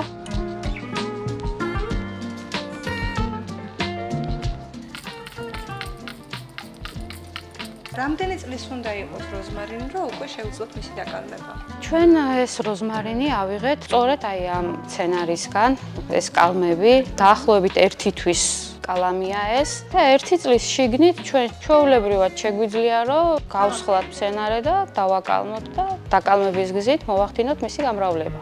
ჩვენ ცოტა ხანში შეგვიძლია აქედანაც აი ამ მცენარისგან, რომელიც არ იქნება 1-3 თვის ავიღოთ კალამი, ეს თვითონაც კალმით არის გამრავლებული. თვითონ მცენარის სიმაღლეც გვეუბნება ალბათ, ხო, რომ მზად არის დაკალმება. აი აქ შეიძლება უკვე რომ გადავჭრათ მცენარე და ჩვეულებრივად გამოვიყენოთ საკალმე მასალად გამრავლების თვალსაზრისით. ძალიან დიდი მადლობა თქვენ ამ უმწურავი რჩევებისთვის. მე კი მომდევნო 4 შაბათამდე გემშვიდობებით დროებით.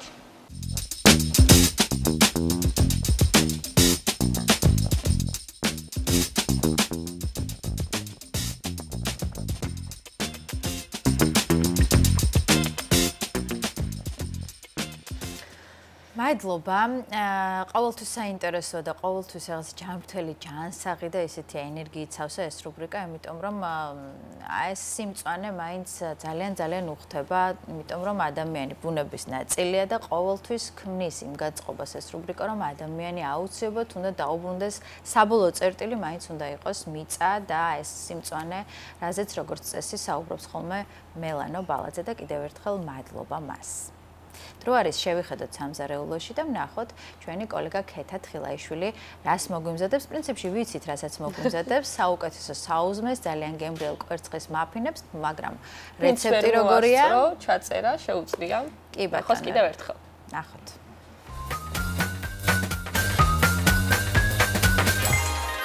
გამარჯობა, დღეს მე მოგიმზადებ კვერცხის მაფინებს. თუ მოგბეჭდათ შოკოლადის მაფინების გაკეთება და ასე შემდეგ და თუ მოგბეჭდათ კვერცხის ბანალურად შეწვა და მირთმევა, დღეს გასწავლეთ ძალიან მარტივ მეთოდს, ძალიან კარგ მეთოდს და ძალიან გემრიელ მეთოდს, რომ უფრო სხვაგვარად, უფრო მარტივად მოვამზადოთ კვერცხი და მირთვოთ. დაგჭირდება მაფინების საცხობი ფორმა, დაგჭირდება რა თქმა უნდა კვერცხი, ყველი ბულგარული პომიდორი და ზეთი. ავიღოთ საცხობი ფორმა და სანამ რაიმეს შიგნით მოვათავსებთ, წავუსვათ მანამდე ზეთი. ზეთი ესე კარგად გავანაწილოთ. 6 ფორმას გავაკეთებ დღეს.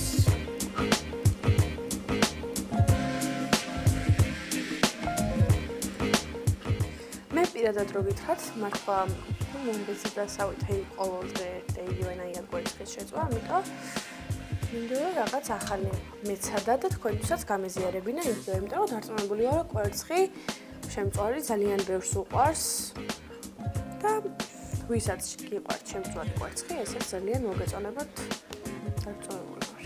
კუთხეებზეც და ქვევითაც ავუსვით ზეთი და ეხლა შეგვიძლია კვერცხი ჩავტეხოთ თითოეულში.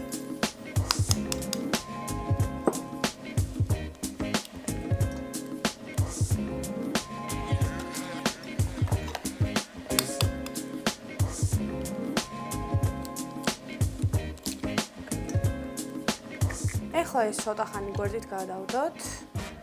სანამ ინგრედიენტებს დავჭრით და გოლდება კვერცხი. პირველ რიგში დავჭრ ბულგარულს.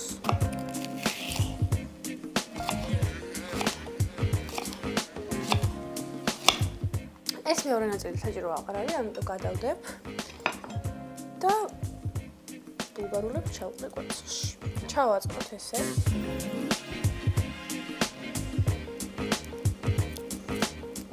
აი ესეც ასე. ბულგარული მოვაყარეთ. ეს ახლა გვერდით გადავდოთ. ემას მე ჩემთვის გემრიელი მივიღო, იმიტომ რომ მეტი არ დაგჭირდა და დავჭრეთ პომიდორი.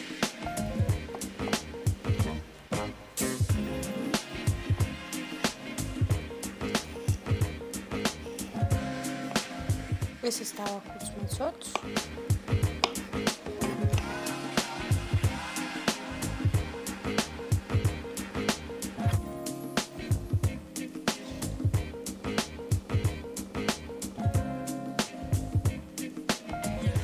ესეც ასე. ნახეთ.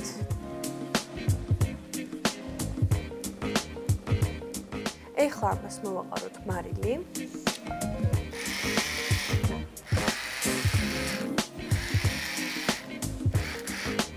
და ზემოდან მოვაყაროთ კუბიკებად აჭრილი ყველი. სასურველია იყოს მდნარი ყველი, რომ კარგად გადაარდეს შეწვის დროს კვერცხს.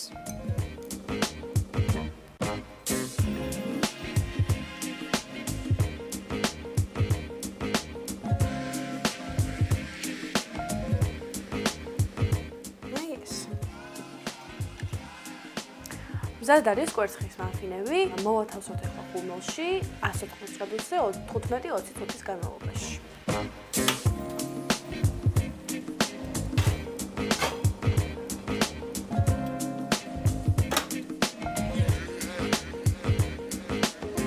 აი ესეც ჩვენი მაფინები, სადაც არის მეგობრებო და გამოიყურება უგემრიელესად და აქვს საოცარი სურნელი. გავჭირ და გაჩვენებ თან როგორი არის შიგნიდან, როგორ გამოიყურება.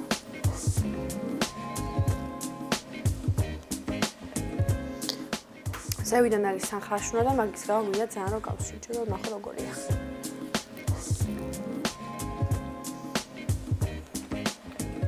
როგორცაც მოველოდი. უგემრიელესი და რავი, გემოების სავსე.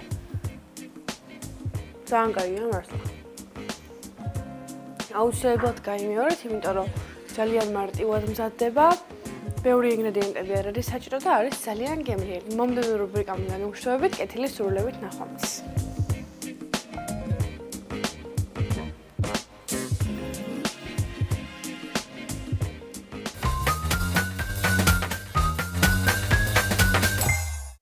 მადლობა ქეთას, ახლა კი დროა გადავერთოთ რადიოზე. ილო შავიშვილი და თეონა ზედანია შემოგვიერთდება საინტერესო თემით.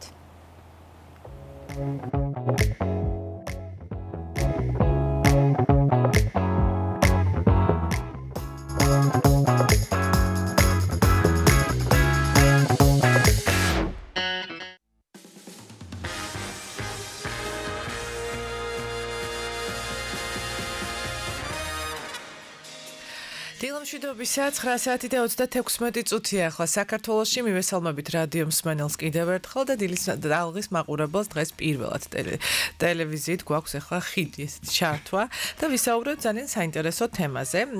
ყოველწლიურად ძალიან აქტუალური რომ ხდება სწორედ ამ პერიოდში. ეს არის ფლექსი.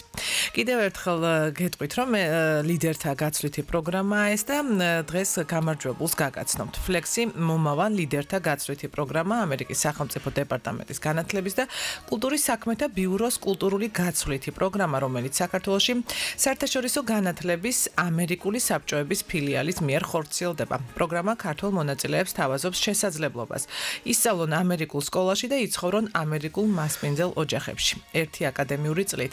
სწორედ ამ პროგრამის ბათუმელი გამარჯვებულია დღეს ჩვენი სტუდიის სტუმარი, ბათუმის მეორე საჯარო სკოლის მე-10 კლასის მოსწავლე ალექსანდრე კაიკაციშვილი, რომელიც ახალი სასწავლო წლიდან ამერიკაში ისწავლის. გამარჯობა, ალექსანდრე. ალექსანდრე, მოგესალმებით. გამარჯობა. მადლობა, რომ ხარ ჩვენთან ერთად და რა თქმა უნდა, გილოცავ ამ პროგრამაში გამარჯვებას, დავიწყოთ თავიდან რამ განაცხადი. ამ დროს ამ პერიოდში ვუთმობთ ხოლმე ფლექს ჩვენ ეთერს და გამარჯვებულების სტუდიაში ყავს სტუმრად და აი მითხარი რამ განაპირობა შენი ინტერესი რომ ამ პროგრამაში ჩართულიყავ. მოკლედ, პირველად ფლექსზე გავიგე, როცა ვიყავი მე-9 კლასში. ანუ ასეთი სივრცე არის ბათუმში, საჯარო ბიბლიოთეკაში, ამერიკული კუთხე. სადაც ძალიან ბევრი საინტერესო შეხვედრები ტარდება და პირველად იყო მაგ ფლექსზე საინფორმაციო შეხვედრა. რომელსაც დავესწარი და ძალიან დავინტერესდი, იმიტომ რომ მართლა მივხვდი რომ ჩემთვის არის. ძალიან მინდოდა სულ აი ამერიკულ სკოლაში ერთი წლით მაინც სწავლა. ძალიან მინდოდა იქ წავსვლა და ანუ სახში მივედი, ცოტა უფრო კარგად მოვიძიე ამ პროგრამაზე და იმ წელს შევიტანე. მე-9 კლასელი რო ვიყავი, თუმცა იმ წელს ვერ მივიღე. მეორე ტურშიც ვერ გადავედი. რაღაცნაირად ეს ახასიათებს. ამან ესე იგი გაზარდა. პირველ წელს მონაწილეები ყოველთვის პირველივე ჯერზე არავინ არ ხვდება ხოლმე. ნუ იშვიათი გამონაკლისები შეიძლება მაინც. და ამან გაზარდა мотиваცია. კი, უფრო გამიზარდა мотиваცია, რომ შემდეგ წელს შემეტანე. და რა მოუმატე შენ როგორ ფიქრობ? ანუ შარშანდელთან შედარებით რა დაგჭირდა? ანუ რა უნარის ათვისება დაგჭირდა და გაძლიერება, რომ თქვა უკვე მოხვედრილიყავი ამ პროგრამაში. ისე შევიცვალეთ, რომ საერთოდ ახალი ადამიანი ვიყავი, იმიტომ რომ იმდენ პროექტში მივიღე მონაწილეობა, იმდენ უნარი განვითარე, რომ აი სულ სხვა ადამიანი ვიყავი, მეორედ რო ვავსებდი უკვე ჩემი აზრით და მაგალითად ანაპირობა ალექსანდრე, რა ფიქრობ, დამატებით პროექტებში მონაწილეობა და ეს გარე აქტივობები სკოლის გარეთ არის განმაპირობებელი იმისთვის, რომ ფლექსში წარმატებას მიაღწიო? პირდაპირ არა, მაგრამ აი ის უნარები, რასაც შენ განვითარებ ამ პროექტში მონაწილეობის შემდეგ ძალიან გეხმარება ანუ ფლექსისთვის, იმიტომ რომ ბევრად უფრო კომუნიკაბელური ხდები, ბევრად უფრო თავდაჯერებული, რაღაც საუბრის მიმიკებით გიუმჯებესდება და რა თქმა უნდა, კარგი არის ეს ზოგადად. ინტერვიუს დროს რა მოცანა გქონდა, რა უნდა წარმოგედგინა? რას როგორ გაართმევდი თავს? ასე პირდაპირ ანუ ის კითხვები რა იყო, სამწუხაროდ ვერ გეტყვი, თუმცა არა, კითხვებს არ გეკითხები, აზრი. კი, აზრი ზოგადად ისეთი კითხვები იყო, მათ უნდა დაედგინათ, შემზად ხარ თუ არა, რომ ერთი წელი გაატარო ამერიკაში. ხო, ანუ რამდენად არ მიიღებ თქვა კულტურულ შოკს. იმიტომ რომ ძალიან მნიშვნელოვანი ფაქტორი არის, ძალიან ბევრი თქვა ღებულობს და არ უნდათ ეს. და ზოგადად აი ესეთი კითხვები იყო, უნდათ შენი მომზადება, რომ გამოეცადე. მენტალურად ამდენად მზადიყავი? გაუძლო. მენტალურად იყავი თუ არა მზად ამერიკისთვის? კი, ამერიკისთვის, ამერიკაში ცხოვრებას ნამდვილად უნდა მენტალური მომზადება და თან იმასაც თუ გავითვალისწინებთ, რომ სხვა გარემოა, ყველაფრისგან ძალიან შორს ხარ, შენი ჩვეული გარემოსგან ადამიანების გარემოცვაშიც ხარ, კულტურა და ყველაფერი და აი საუბრის დასაწყისში შენ აღნიშნე რომ გინდოდა ამერიკაში ცხოვრება და რატომ როგორია შენს წარმოდგენაში ამერიკა რატომ გინდოდა იქ ცხოვრება? ჩემს წარმოდგენაში ამერიკა არის თავისუფლება. აი სულ ბავშვობაში ფილმებს უყურებდი, რაღაც სტატიებს ვკითხულობდი ამერიკაზე და აი სულ მინდოდა მოხვედრა მაინც აი გარკვეული პერიოდის განმავლობაში, ხო? მინდოდა მენახა აი როგორი არის იქ ცხოვრება, იმიტომ რომ რადიკალურად განსხვავებულია სხვა სამყაროდან, ხო? იმიტომ რომ აი ძალიან ბევრი განსხვავებაა და უბრალოდ მაინტერესებდა მენახა როგორი არის გამოცელა ჩემი თავი იქ. აი როგორი იქნება, ხო? ანუ ბავშვობიდანვე ინტერესი თუ ქონდა, ესე იგი ნაბიჯ მიდიოდი ამერიკამდე, კი. და რა ეტაპები გაიარე? ანუ გასაუბრება ვთქვით, ანუ პრეპერიოდი რა იყო და შემდეგ რა პერიოდი? მოკლედ, თავიდან გასაუბრება არ არის. თავიდან შეგვაქვს აპლიკაცია, სადაც 3 ესეს წერ, მოკლედ ამ ესეებში უმეტესწილად შენს წარსულზე ლაპარაკობ, ანუ რა გამოცდილებები გაქვს და რა ისწავლე ამ გამოცდილებებით და როგორ დაგეხმარება ამერიკაში. შემდგომ უკვე ამის მერე მოგივა ავსებ ინგლისურის ტესტს. ეს უკვე მეორე ტურია, ძალიან მარტივი ინგლისურის ტესტია, ალბათ 15 წუთში დავწერე, ანუ საბაზისო დონეც რომ მქონდეს ინგლისურის, ადვილად შევსებ ამ ტესტს. თავარი ნაწილი უკვე არის ნახევარფინალისტობა, ანუ თუ პირველ და მეორე ტურს გადახვალ, დაგირეკავენ რომ გახდით ნახევარფინალისტი, შემდგომ უკვე იქნება გასაუბრება, ჯგუფური მუშაობა და ასევე ახალი ესეების წერა. მოკლედ ეს არის ეტაპები. თუ გაივლით ნახევარფინალს, უკვე ხდებით ფინალისტი. სამედიცინო ბარათის არ დაგავიწყდეს, ძალიან ძელი ჩამონათვალია. აი საბუთები ცალკე გონი ცალკე ტურია ფლექსში საბუთების ყველა საბუთის წესრიგში და მწყობში მოყვანა არის ცალკე ტური, შეიძლება ასე ითქვას. კი, ალექსანდრე, სწავლება იქ არის განსხვავებული, ჩვენსგან რადიკალურად განსხვავებული. შენ აუცილებლად უკვე გაიცნობოდი ამ ამბავს და გეცოდინება იქ რა როგორ არის და ემთხვევა იმ პერიოდს, როცა დაბრუნდები უკვე აბიტურიენტი იქნები, ხო? აი ეს ამბავი როგორ გაქვს გაწერილი. უკვე ეჭვი მაქვს რომ ყველა ნაბიჯი გათვლილი გაქვს და იცი რა უნდა გააკეთო. იმიტომ რომ ყოფილა შემთხვევები, როდესაც ონლაინ მეცადინეობდა ბავშვები, თქვათ, ამერიკაში როცა ცხოვრობდნენ, იმიტომ რომ აქ როცა ბრუნდები, ისეთი პერიოდი გვხდება, რომ მე უკვე უმაღლესი საფეხური გაქვს ასე გადასადგმელი. კი, მოკლედ, ფლექსის რეკომენდაცია რომ იქ რომ წახვალთ, შეეცადოთ რომ ნაკლებად იმუშაოთ, თქვათ, ახალ სკოლაზე, იმიტომ რომ ანუ ფიზიკურად შეუძლებელია ორ სკოლაში ერთდროულად იმუშაო, ხო? ჩემი აზრით, ანუ იქ რო ჩავალ, ეს ვიცი, რომ მომიწევს რამოდენიმე საგნის არჩევა, ანუ იქ პირდაპირ სკოლაში არ შედიხარ და რაღაც საგნებს არ გაძლევენ. თქვა, ჩემი ინტერესებისგან გამომდინარე, ავირჩევ საგნებს. ეს უკვე სკოლაზე არის დამოკიდებული, ანუ რა სკოლაში მივიღებ. თუმცა რაც შეეხება აბიტურიენტობას, ფიქრობ, რომ მაინც ჩვეულებრივად შევძლებ თქვათ ადაპტაციას საქართველოს პროგრამასთან როცა ჩამოვალ, იმიტომ რომ არ იქნება ჩემი ასეთ რთული, მithumetes იქიდან მიღებული გამოცდილებისგან. თუ გაქვს გადაწყვეტილი პროფესია? პროფესია არა, მაგრამ სადგინდა ჩავარება ეგ კი. და მე იქიდან გამომდინარე. სადგინდა ჩავარება. ეკონომისტი მინდა გავხდე და ასევე პოლიტიკურ მეცნიერებას მინდა ჩავაბარო, როგორც მინორი ავიჩიო. აჰა. და თუ არის გადაწყვეტილი, როდის მიემგზავრები და როდიდან დაიწყები უშუალოდ სწავლის პროცესი? ზოგადად აგვისტოში ან სექტემბრის პირველ თვეებში იშვიათად, მაგრამ ზოგადად აგვისტოში მიდიან ამერიკაში. კი, ანუ საგნებს ავირჩევო შენ თქვი და ახლა თქვი რა სადგინდა ჩააბარო და რა ისწავლო და რა საგნებს აპირებ რომ აირჩიო ამერიკაში? რა თქმა უნდა მათემატიკა. ოღონდ ურთულეს მათემატიკის არჩევას ვაპირებ. ანუ AP კლასები თუ აქვს სკოლას. და ასევე დებატების კლასი თუ იქნება სოფლიო ისტორიის, გეოგრაფიის და ალბათ ინგლისურიც შეიძლება. გარშემო რა საგნები იქნება იმ სკოლაში შემოთავაზებული. და ხო უნდა დაგისვა ესეთი შაბლონური კითხვა, მაგრამ ძალიან სასარგებლო და შენი მომავალი თაობისთვის ძალიან მნიშვნელოვანი შენგან. რა გაითვალისწინონ თუ უნდათ რომ ამერიკაში სასწავლებლად 1 წლით წავიდნენ ახალგაზრდები? რაზე უნდა გაამახვილონ ყურადღება, ვიდრე თქვათ გადაწყვეტენ რომ ფლექსის პროგრამაში მიიღონ მონაწილეობა? მოკლედ, სანამ მიიღებენ უშუალოდ მონაწილეობას ამ პროგრამაში, უნდა გაითვალისწინონ რომ არ იქნება ეს მარტივი. უნდა შეეგუონ რომ კულტურული შოკი უნდა გაითვალისწინონ წინასწარ, რომ 1 წელი იქნება სულ სხვა გარემოში ამერიკაში, სულ სხვა ადამიანებთან, სულ სხვა სკოლაში და უნდა იყვნენ ამასთვის მენტალურად მზად. ამასთან ერთად უნდა გაითვალისწინონ რომ ფლექსისთვის საჭიროა პირველ რიგში რომ იყოს შენი თავი. ანუ არავინ სხვა, არავინ არ უნდა მოემზადო წინასწარ, რაღაცები არ უნდა დაიზეპირო, რაღაცები არ უნდა მოიტყუო, უნდა იყოს პირდაპირ შენი თავი. იმიტომ რომ ეს არის ძალიან მნიშვნელოვანი ჩემი აზრით აი ამ პროგრამაში. და როგორია შენი მოლოდინი? ჩემი მოლოდინი, აი ძალიან მიხარია. ეს კულტურული შოკი უკვე დაიწყო თუ ჯერ არა? ჯერჯერობით არა. ძალიან დიდი მოლოდინები მაქვს, მიხარია მივდივარ, რა თქმა უნდა. ერთი სული მაქვს ისწავალ, სიმართლე მითხრათ და არ ვიცი, ჩემი აზრით შევეგუები კულტურულ შოკს არ იქნება დიდი პრობლემა ჩემთვის, იმიტომ რომ ისაც ვიცი ამერიკულ კულტურასთან დაკავშირებით რაღაცეები და არ იქნება ჩემთვის ახალი, თქვათ, ძალიან ახალი. ჩვენ წარმატებებს გისურვებთ. წარმატებებს გისურვებ ალექსანდრე, ძალიან გვიხარია შენი წარმატება და იმედია ის ყველა მიზანი რაც გაქვს დასახული, ყველა აგისრულდება.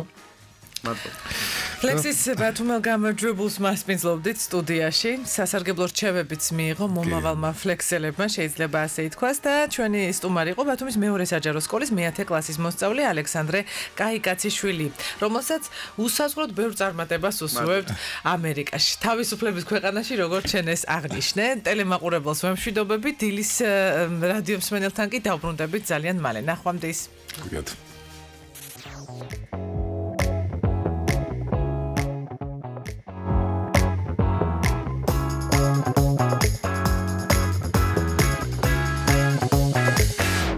იგივე თემით. კი. საინტერესო თემაზე უნდა გადავიდეთ ახლა. ყველაფერი ერთი იდეიდან იწყება, მაგრამ ზოგიერთი იდეა იმდენად ფასეული ხდება, რომ მილიარდობით დოლარს და მთელი ინდუსტრიების განვითარებას განაპირობებს. პატენტები იცავენ გამომგონებლების შრომას და ზოგჯერ ერთ პატარა ინოვაციას შეუძლია მსოფლიოს შეცვალოს. დღეს გაგაცნობთ ყველაზე ძვირადღირებულ პატენტებს და იმას, თუ როგორ იქცნენ ისინი გლობალური ბიზნესის მამოძრავებელ ძალად. ნახოთ ნიკოლოს კილაძის სიუჟეტი და მალე დავბრუნდებით. კაცობრიობა გამუდმებით ეძებდა გზებს, რომ ცხოვრება გაეუმჯობესებინა და ამას მრავალი გამოგონება მოწმობს. წარმოიდგინეთ მსოფლიო, სადაც თქვენი გამოგონება მილიონობით ადამიანს ემსახურება, მაგრამ ის თქვენ არ გეკუთვნით. პატენტები სწორედ ამიტომ არსებობს. ისინი იცავენ ინოვატორებს და მათ ქმნილებებს სამართლებრივ ძალას ანიჭებს. პატენტების სისტემამ ხელი შეუწყო ახალ აღმოჩენებს და ტექნოლოგიურ პროგრესს. ჩოგბურთის ბადის ისტორია და მისი დაპატენტება დაკავშირებულია სპორტის სტანდარტიზაციის პროცესთან. თავდაპირველად ჩოგბურთს განსხვავებული წესებითა და აღჭურვილობით თამაშობდნენ. თუმცა წესები დროთა განმავლობაში განვითარდა და ჩოგბურთმა ბადის სტანდარტიზაცია მოითხოვა. მიიღო პატენტი ლაუნ ტენისის გამოგონებაზე და გამოაქვეყნა თამაშის პირველი წესები. ეს მოიცავდა თამაშის აღჭურვილობას, მათ შორის ბადებსაც. დღესდღეობით ჩოგბურთის ბადეები სტანდარტიზებულია საერთაშორისო ჩოგბურთის ფედერაციის მიერ დადგენილი წესებით, რაც უზრუნველყოფს თამაშის ერთიანობასა და სამართლიანობას მთელ მსოფლიოში.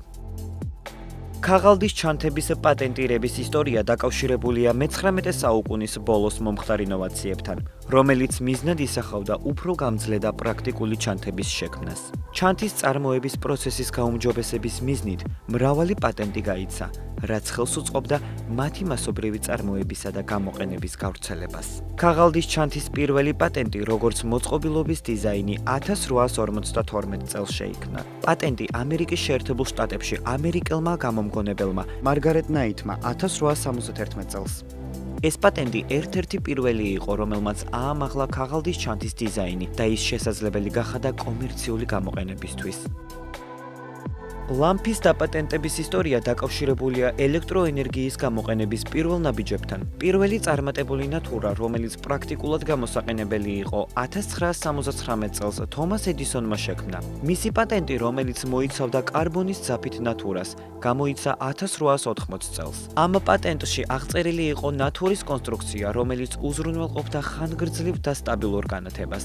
თუმცა ედისონის ნათურამდე სხვა გამომგონებლებმაც შეიმუშავეს ელექტრონული ნათურები. მაგალითად, ჰენრი ვუდვორმა 1874 წელს დააპატენტა ელექტრონული ნათურა, რომელიც იყენებდა ნახშირის ძაფს, მაგრამ მისი დიზაინი არ იყო ისეთი ეფექტური, როგორც ედისონის. ამჟამად ლამპების დიზაინი და ტექნოლოგია მუდმივად ვითარდება, რაც საშუალებას აძლევს მომხმარებლებს მიიღონ უფრო ენერგოეფექტური განათების წყაროები.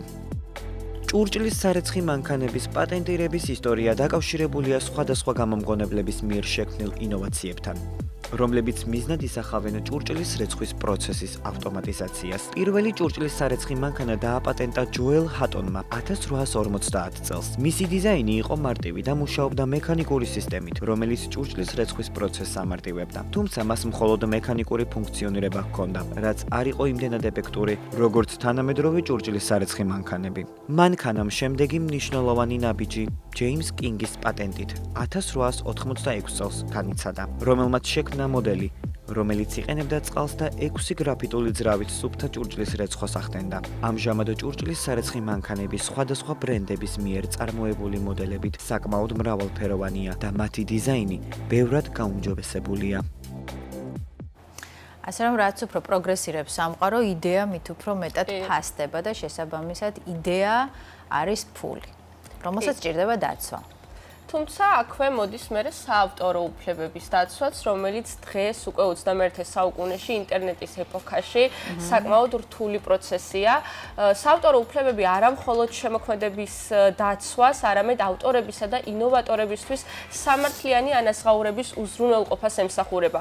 თუმცა თანამედროვე რეალობაში, როდესაც სოციალური ქსელების მეშვეობით კონტენტი წამებში ვრცელდება და ხელოვნური ინტელექტი დამოუკიდებლად ქმნის ტექსტებს, სურათებსა და მუსიკას, ხშირად რთული ხდება იმის დადგენა, ვინ არის ნამუშევრის რეალური მფლობელი. ამ მიზეზით საავტორო უფლებების დაცვა დღეს განსაკუთრებით აქტუალური და საკამათო საკითხია და სწორედ ამ თემაზე სტუმართან, ინტელექტუალური საკუთრების სამართლის სპეციალისტთან ზურაბ ბეჟაშვილთან ერთად ვისაუბრებთ. დილამშვიდობისა. მოგესალმებით თქვენს მაყურებელს. მადლობა, რომ დღეს ჩვენი სტუმარი ბრძანდებით. პირველ რიგში მოდი დავიწყოთ საუბარი იმაზე, ზოგადად როგორ შეიცვალა საავტორო უფლებების დაცვა ინტერნეტის განვითარებასთან ერთად და აქვე გეტყვით ჩვენს მაგალითს, ჩვენს გადაცემას დილის ტალღას აქვს თავისი Facebook page-ი, რომელიც 2 დღის მანძილზე იყო შეზღუდული ჩვენთვის მეტამ დაგვადო ბანი და 2 დღის მანძილზე ვერ ვტვირთავდით ვერც ვიდეოს, ვერც რაიმე სურათს, ვერანაირ მასალას. ეს მოხდა იმით, რომ შემთხვევით დავარღვიათ საავტორო უფლებები, რა თქმა უნდა, არა გამიზნულად და ეს მარტივი მაგალითი ცხადყოფს იმას, რომ საკმაოდ გართულდა ეს პროცესები ინტერნეტის ეპოქაში. როგორ ხდება ეს პროცესები?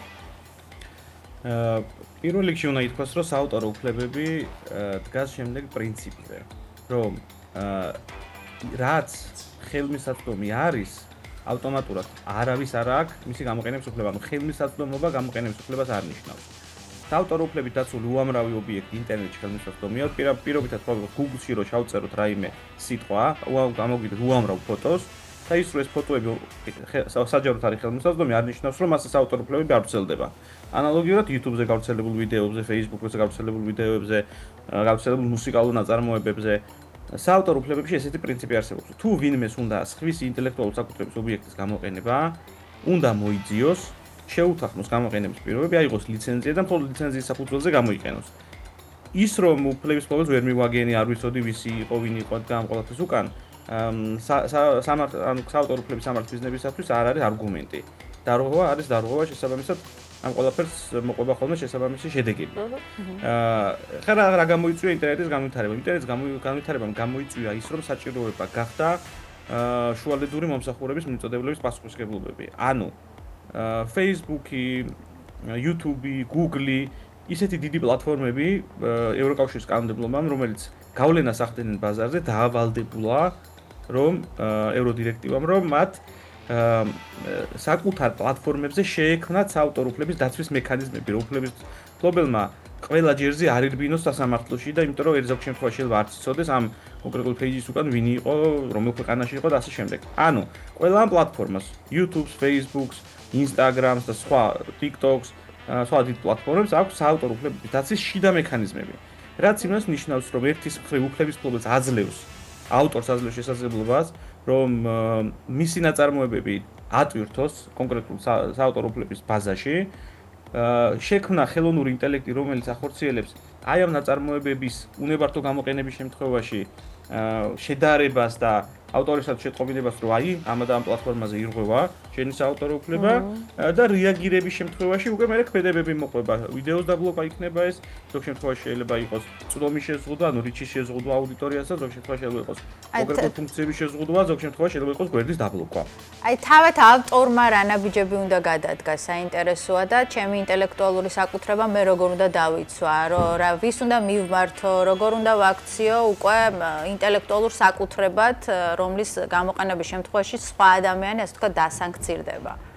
ხო, ნახეთ, საავტორო უფლებები ეკუთვნის ავტორს გამოქვეყნების მომენტიდანვე და მის არც რეგისტრაცია, არც რაიმე სავალდებულო ფორმა არ არის დადგენილი, მაგრამ მეორე არის ეფექტიანად როგორ მოახდინო აღსრულება პრაქტიკაში, ანუ ვიღაცა რო დაიდო შესაბამისად, ამისთვის ავტორს, ფონოგრამის დამზადებელს, შემსრულებელს, ვინც ქმნის საავტორო უფლებით დაცულ ნაწარმოებს ობიექტს და მომიჯნავ უფლებით ჭირდება რომ იყოს ისეთი კომპანია, ან მუსიკალური გამომცემლობა, ან რეკორდ ლეიბლი, რომელიც მისი სახელით სისტემატიზირებულად განახორციელებს ამ ქმედებებს.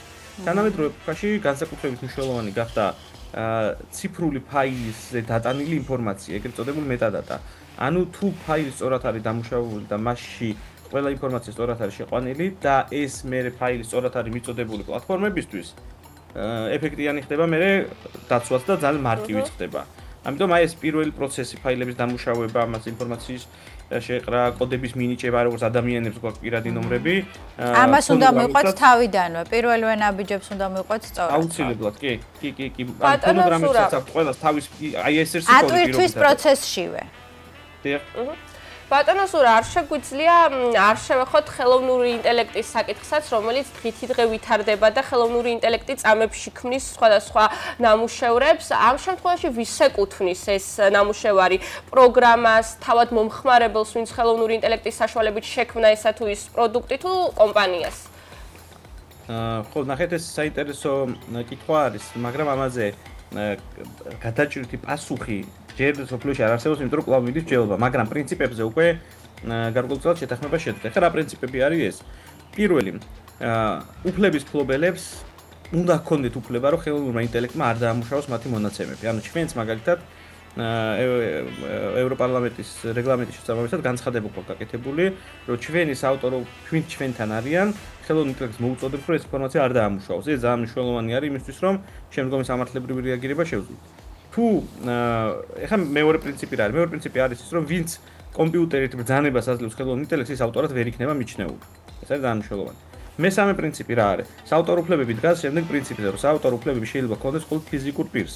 ანუ იმ ავტორს ფიზიკურ პირს ვის ინტელექტუალური შემოქმედების საქმიანობის შედეგადაც შეიქმნა ეს ნაწარმოები. ანუ ხელოვნური ინტელექტი თავად ვერ იქნება საავტორო უფლების მფლობელი. ესეც მნიშვნელოვანი პრინციპია. და მესამე, ვინც ეს ხელოვნური ინტელექტი შექმნა, ის პირი რამდენად შეიძლება იყოს. აქაც მივდივართ ისევ რაღაც სამართლებრივ ჩიხში, რადგან ამ ადამიანმა საავტორო უფლების დაცულ ნაწარმოები კი არ შექმნა პროგრამა. ამ პროგრამის ავტორი შეიძლება იყოს, მაგრამ ამ პროგრამით შექმნილი სხვა ნაწარმოების ავტორი რამდენად უნდა იყოს, ამასთან დაკავშირებით ავტორის მიიჩნევა, რომ არ უნდა იყოს. ერთადერთი რაც რამაც შეიძლება საავტორო უფლებების ავტორების სამართლიანი ჰონორარის უფლება უზრუნველყოს არის ის, რომ რეგულაციები მიდის იქითკენ, რომ ხელოვნური ინტელექტმა პირველი უნდა აიღოს წინასწარ მონაცემების დამუშავებაზე და საჯაროდ ყველა ინფორმაცია არ უნდა დაამუშავოს, ვინც უარს ამბობს ის ინფორმაცია უნდა გამოხშიროს. მეორე, მან უნდა ისეთი მექანიზმი შექმნას, რომ ინფორმაცია, რომელსაც დაამუშავებს, იყოს საჯაროდ ხელმისაწვდომი, რადგან მერე ეს ნაწარმოები შექმნილ თუ რამეს გამოიმუშავებს, ისევ იმ ავტორებს მიუვიდეთ ვის ინფორმაციაც იქნა გადამუშავებული და მესამე ეს ყველაფერი უნდა მოხდეს სისტემატიზირებული და არ უნდა იყოს ესე სათითაოდ ინდივიდუალ кейსზე სარბენი ასე რომ ვთქვათ და ამ თვითონ პლატფორმამ უნდა იზრუნოს რეპორტინგიც, ანუ ის რომ ვინ გააკეთა, რა გააკეთა და რის დამუშავების საფუძველზე გააკეთა და მე უკვე მოხდეს სამართლიანი ჰონორარების გადახდა. თუმცა ეს საბოლოო ფორმის არ არის და კვლავ დამუშავების პროცესში არის. კი, ბატონო სურა და მოკლედ შაბლონების სახით რომ თქვა რა უნდა იცოდეს უბრალო მომხმარებელმა იმისათვის რომ ხელოვნური ინტელექტის გათვალისწინებით, სხვადასხვა კერძო საკუთრებების გათვალისწინებითაც უნებლიეთ არ დაარღვიოს საავტორო უფლებები. რაც უნდა ვიცოდეთ არის ის რომ ყველაფერი რაც შექმნილი არის, ყველაფრის უკან დგას ადამიანი. ანუ ყველაფერი ეს იქნება თუნდაც პატენტი, რაზეც სიუჟეტი გქონდათ, ვიღაცის სასაქმო ნიშანი, ეს იქნება დიზაინი, ეს იქნება საავტორო უფლებებით დასვლა. ან რაც ჩვენ უყურებთ და მოგწონს, ამის უკან დგას ადამიანების შრომა. და ჩვენ უნდა გვახსოვდეს, რომ ავტორებს ყველაზე მეტად წინს ხოლმე ამ შრომის დაუფასებლობა. რომ ვიღაცა ადგა მისი ნებართვის გარეშე, აიღო ეს კონკრეტული ნაწარმოები და ისე გადააკეთა, გადმოაკეთა, შეცვალა, გამოიყენა, რომ არავის არ ფიქრა. ანუ დიდი მადლობა. ეს არის ძალიან მნიშვნელოვანი, რომ გვახსოვდეს, რომ ყველაფრის უკან დგას ვიღაცა ადამიანი და ამის შრომას უნდა ვცეთ პატივი და დავიჭიროთ თადარიგი და თუ გამოყენება გვინდა, წინასწარ შევუთავთ. დიდი მადლობა, ეს თუ როცა გვახსოვს, ავტომატურად ლაგდება მე ყველაფერი ჩვენს ირგვლივ, ასე რომ მადლობა თქვენ საინტერესო საუბრისთვის გემშვიდობებით. სურა ბეჟაშვილი იყო დღეს ჩვენი სტუმარი, საუბრობდით საკმაოდ აქტუალურ საკითხზე, თუმცა ამასობაში შესრულდა უკვე 10 საათი, რაც იმას ნიშნავს, რომ საინფორმაციო ეთერის დრო მოვიდა და სულხან კიდევ ერთხელ მოგესალმებით. მოგესალმებით. დიახ, ნამდვილად ასეა, კიდევ ერთხელ მოგესალმებით, 10 საათია, რაც იმას ნიშნავს, რომ ახალი ამბების დროა.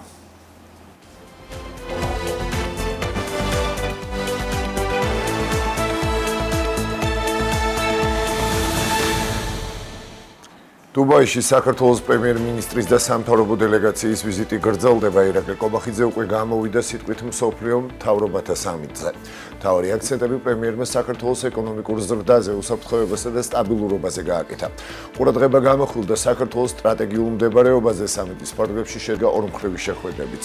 ირაკლი კობახიძე შეხვდა ქუვეითელ კოლეგას. საუბარი საქართველოში არსებულ ბიზნეს გარემოს, ტურიზმს, ენერგეტიკისა და უძრავი ქონების სექტორში ინვესტირების შესაძლებლობებს შეეხებოდა. ყველა ლიდერმა ხაზი გაუსვა შვიდობის უალტერნატივობას. ჩვენ გქონდა შესაძლებლობა, რომ პრემიერ-მინისტრის ხელმძღვანელობით გქონოდა ორმხრივი შეხვედრები, ასევე გეგმავთ შეხვედრებს ციფრული მმართველობის, ტექნოლოგიებისა და კიბერუსაფრთხოების საკითხებზე.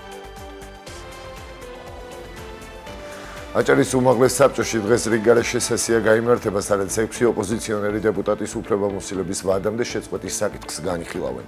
სადეპუტატო უფლებამოსილება უწყდება ელგუჯა ბაგრატიონს, მიშა ბოლქვაძეს, გენადი თებიძეს, ედიშე ჟღენს, მირდატ ქამადაძესა და ლია ჯაყელს. ისინი ერთიანობა ნაციონალური მოძრაობის ძლიერი საქართველოს და კოალიციას ცვლილებებისთვის წარმომადგენლები არიან. აღნიშნული პოლიტიკური გაერთიანების წევრებმა სადეპუტატო უფლებამოსილების ვადამდე შეწყვეტის თაობაზე უმაღლესი საბჭოს თავმჯდომარეს დავით გაბაიძეს განცხადებები მიმართეს. შესაბამისი დოკუმენტაცია მანდატის შეწყვეტაზე ოპოზიციიდან ჯერ არ წარუდგენია გახარია საქართველოს ერთ წევრს. შიმშილობის 32 დღე დაკავებული მედია მენეჯერი მზია ამაღლობელი კლინიკა ვიომედში რჩება. მოშიმშილე ჟურნალისტის ჯანმრთელობის მდგომარეობას ექიმები აკვირდებიან. მზია ამაღლობელმა გაითვალისწინა ექიმების რეკომენდაცია და კლინიკაში მონიტორინგის მიზნით დარჩენა გადაწყვიტა, თუმცა იგი შიმშილობას არ წყვეტს. დაკავებული მედია მენეჯერის გათავისუფლების მოთხოვნით შექმნილია პეტიცია, ასევე მთელი ქვეყნის მასშტაბით უწყვეტად გრძელდება ჟურნალისტის მხარდამჭერი აქციები. მზია ამაღლობელის გათავისუფლების მოთხოვნით შეიქმნა პეტიციას ბათუმის პოლიციის უფროსის ირაკლი გებუაძისთვის სახეში სილის გაწმისთვის გამოძიება ნეტგაზეთისა და ბათუმელების დამფუძნებელს პოლიციელზე თავდასხმას ედავება. მას 4-დან 7 წლამდე ვადით პატიმრობა ემუქრება.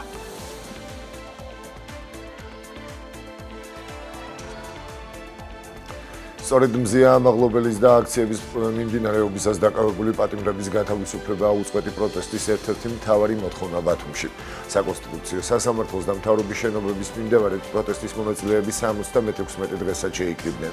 ითქვა, რომ უკანონო პატიმრები უნდა გათავისუფლდნენ და არალეგიტიმური ხელისუფლება ხელახალი საპარლამენტო არჩევნებით უნდა შეიცვალოს. ну 70 დღეზე მეტია, რაც საპროტესტო აქციები იმართება საქართველოს სხვადასხვა ქალაქებში და ერთადერთი და მთავარი მოთხოვნა სულ რამოდენიმეა, ეს არის პოლიტიკური პატიმრების თავისუფლება ეს არის ვადამდელი არჩევნები და სანამ ამ მოთხოვნას არ მიიღებს ქართველი ხალხი, მანამდე ვაპირებთ ჩვენ ვიყოთ ქუჩაში და გავაპროტესტოთ არალეგიტიმური ხელისუფლება. ჩვენი ნომერ პირველი მოთხოვნა მზია ამაღლობელის და ყველა იმ პოლიტიკური ტყვის გათავისუფლება, რომელიც უკანონოდ არასამართლიანად დაკავებული ყავს რეჟიმს. და მეორე მოთხოვნა ეს არის სამართლიანი არჩევნების ჩანიშვნა, ეს არის პოლიტიკური კრიზისის განმუხტვის ნომერ პირველი ამოცანა და მთავრობის მიზანიც უნდა იყოს, დე-ფაქტო მთავრობის მიზანიც, რომ რეალურად საქართველოში ერთხელ და სამუდამოდ სამართლიანი პირობებით ჩატარდეს არჩევნები. ის სიძულვილის ენა, რომელსაც აჟღერებს ხელისუფლება, ის ზალადობა, რომელსაც ისინი ახორციელებენ რიგით მოქალაქეებზე, ახალგაზრდებზე, სტუდენტებზე, ჟურნალისტებზე, უნდა დასრულდეს ერთხელ და სამუდამოდ.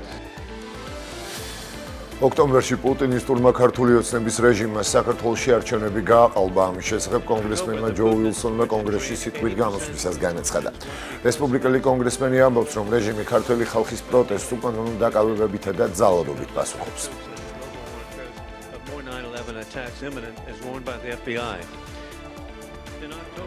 ოქტომბერში პუტინისტურმა ქართული ოცნების რეჟიმმა საქართველოში არჩევნები გააყალბა. რეჟიმი ქართველი ხალხის მომავლის მოპარვასა და ომის დამუშავე პუტინისტვის, ირანული რეჟიმისთვისა და ჩინეთის კომუნისტური პარტიისთვის მიყიდვას ცდილობს. მამაცი ქართველი ხალხი ჯერ კიდევ ქუჩებშია უწყვეტი პროტესტის 76 დღეს. ქართველების 80% სურს ამერიკის ახლო მეგობრები და ევროკავშირისა და ნატოს ნაწილი იყვნენ, მაგრამ რეჟიმი ძალადობითა და უკანონო დაპატიმრებებით პასუხობს. რეჟიმმა შავი ზღვის პორტი ჩინეთის კომუნისტურ პარტიას გადასცადა თეირანის რეჟიმს ეწვია მაშინ, როდესაც ირანის რეჟიმმა უკვლევები გამოაგზავნა პრეზიდენტ დონალდ ტრამპის მოსაკლავად. საქართველოს ლეგიტიმური პრეზიდენტი სალომე ზურაბიშვილი, რომელიც ტრამპის ინაუგურაციას დაესწრო, მამაცად მოითხოვს თავისუფალ და სამართლიან არჩევნებს. საქართველოს ხელისუფლება თუ გააგრძელებს ძალადობის გამოყენებას, ჩვენ მზად ვართ გავაგრძელოთ სანქციების გამკაცრება, მათ შორის გავაუქმოთ უვიზო მიმოსვლა. ამის შესახებ ესტონეთის საგარეო საქმეთა მინისტრმა მარგუს ცახკნამ ესტონეთის პარლამენტში სიტყვით გამოსვლისას განაცხადა. როგორც მან აღნიშნა, კრიზისიდან გამოსვლისა და ნდობის აღდგენის გზა ქვეყანაში ახალი არჩევნების ჩატარებაა. მისივე თქმით, საქართველო ახლანდელი კურსით ევროკავშირში ვერ გაწევრიანდება. Ukraina julgeolek on esmajones Euroopa სამწუხაროდ ევროკავშირის გაფართოება შეიძლება შეტრიალდეს, რასაც ადასტურებს საქართველოში განვითარებული მოვლენები, როდესაც მმართველი პარტია ქვეყანას უფრო აშორებს როგორც დემოკრატიას, ასევე დასავლეთზე ორიენტირებულ საგარეო პოლიტიკას. ნათელია, რომ საქართველო ვერ გაწევრიანდება ევროკავშირში ახლანდელი კურსით და ხალხს, რომელიც დე-ფაქტო ხელისუფლებაშია საქართველოში, ლეგიტიმაცია არ გააჩნია. ჩვენ ვთქვით, რომ ახალი არჩევნების ჩატარება ამ კრიზისიდან გამოსავლის და ნდობის აღდგენის გზაა. ხელისუფლება თუ გააგრძელებს ძალადობის გამოყენებას, ჩვენ მზად ვართ გავაგრძელოთ სანქციების გამკაცრება, მათ შორის გავაუქმოთ უვიზო მიმოსვლა. სულ მცირე ერთი ადამიანი დაიღუპა უკრაინის დედაქალაქზე რუსეთის დღევანდელი სარაკეტო შეტევის შედეგად. უკრაინის საგანგებო სიტუაციების სამსახურის ინფორმაციით, საჰაერო თავდაცვის ძალების მიერ მოგერიებული რაკეტების დამსხვრევებმა სახლები და სხვა შენობები დააზიანა და ხანძრები გამოიწვია კიევის 4 რაიონში. გამოცემა უკრაინსკა პრავდას ინფორმაციით, ბალისტიკური რაკეტებით შეტევის საფრთხის გამო კიევში საჰაერო განგაში გამთენიისას გამოცხადდა, რასაც მალევე მოჰყვა აფეთქებები.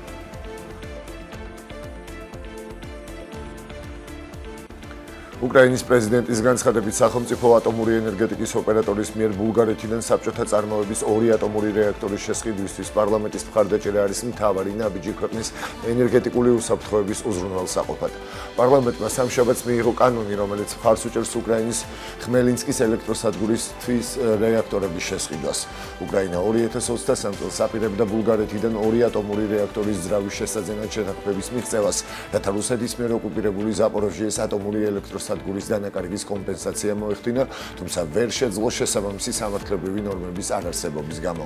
რამდენიმე პოლიტიკოსმა გააპროტესტა მიღებული გადაწყვეტილება და განაცხადა, რომ ისინი ეწინააღმდეგებიან რუსული აღჭურვილობის არაგამჭვირვალე ფასად შეძენას რუსეთთან ომის კონტექსტში. პრეზიდენტ დონალდ ტრამპის ადმინისტრაცია არ აგზავნის ამერიკის შეერთებული შტატების ჯარს უკრაინაში, განაცხადა ამერიკის შეერთებული შტატების თავდაცვის მინისტრმა პიტ ჰექსეტმა. გერმანიაში ჟურნალისტებთან საუბრისას ჰექსეტმა ასევე თქვა, რომ ის მოუწოდებს ევროპელ მოკავშირეებს მეტი დახარჯონ თავდაცვაზე, როცა ამ კვირაში შეხვდება მათ. ჰექსეტმა ასევე განაცხადა, რომ ის მუშაობს კონგრესთან, რათა გაზარდოს ამერიკის შეერთებული შტატების თავდაცვის ხარჯები და შეამციროს შეშფოთება ილონ მასკის მიერ მოსალოდნელი აუდიტის გამო, რომელიც მიზნად ისახავს მილიარდობით დოლარის გაფლანგვის შემთხვევების გამოვლენას პენტაგონში. ამერიკელი მასწავლებელი მარკ ფოგელი, რომელიც რუსეთმა 3 წელიწადნახევარი პატიმრობის შემდეგ გაათავისუფლა, 1 სახლში ამერიკის შეერთებული შტატების პრეზიდენტმა დონალდ ტრამპმა მიიღო. 63 წლის ფოგელის გათავისუფლება, რომელიც რუსეთის ციხეში 2021 წლის აგვისტოდან 14 წლიან სასჯელს იხდიდა, მოხდა მაშინ, როცა უკრაინაში ომის დასრულების მცდელობის ფარგლებში ტრამპი მოსკოვთან ურთიერთობების გაუმჯობესებას ცდილობს. ტრამპმა კიდევ ერთი პატიმრის გათავისუფლება დაანონსა, თუმცა არ დაუკონკრეტებია, ვინ იქნება ის. ფოგელის გასათავისუფლებლად და სამშობლოში ჩამოსაყვანად მოსკოვში ახლო აღმოსავლეთში ტრამპის წარმომადგენელი სტივ ვიტკოფი ჩავიდა. ფოგელს 14 წლით თავისუფლების აღკვეთა მიესაჯა ნარკოტიკების კონტრაბანდის გამო. 2021 წლის აგვისტოში მოსკოვის შერემეტიევოს აეროპორტში მის ბარში 17 გრამი მარიხუანა იპოვეს. მარიხუანა სამედიცინო მიზნით იყო გამოწერილი პენსილვანიაში, სადაც ის ლეგალურია, განაცხადა ფოგელის ადვოკატმა.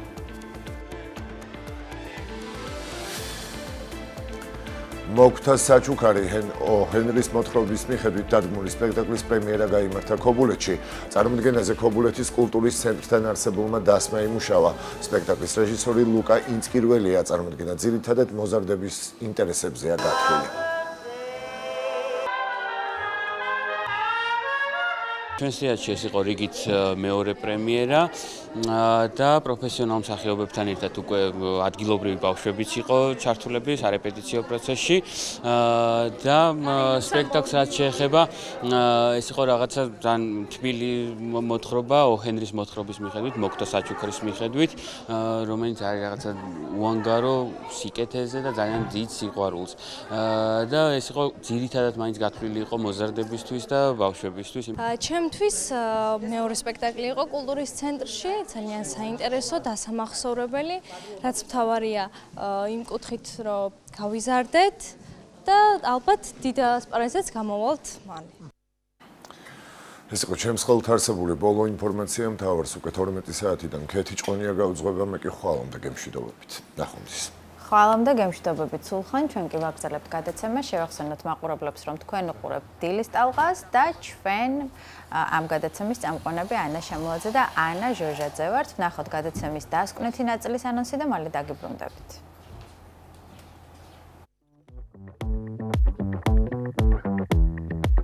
გადაცემის მესამე ნაწილში მოდა ყველასთვის სადღესასწაულო ჩაცმულობაზე იზრუნებს. მოემზადეთ ვალენტინობისთვის ჩვენი რჩევების გათვალისწინებით.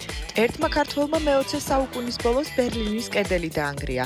მეორემ კი 21 საუკუნეში კედელი მოხატა.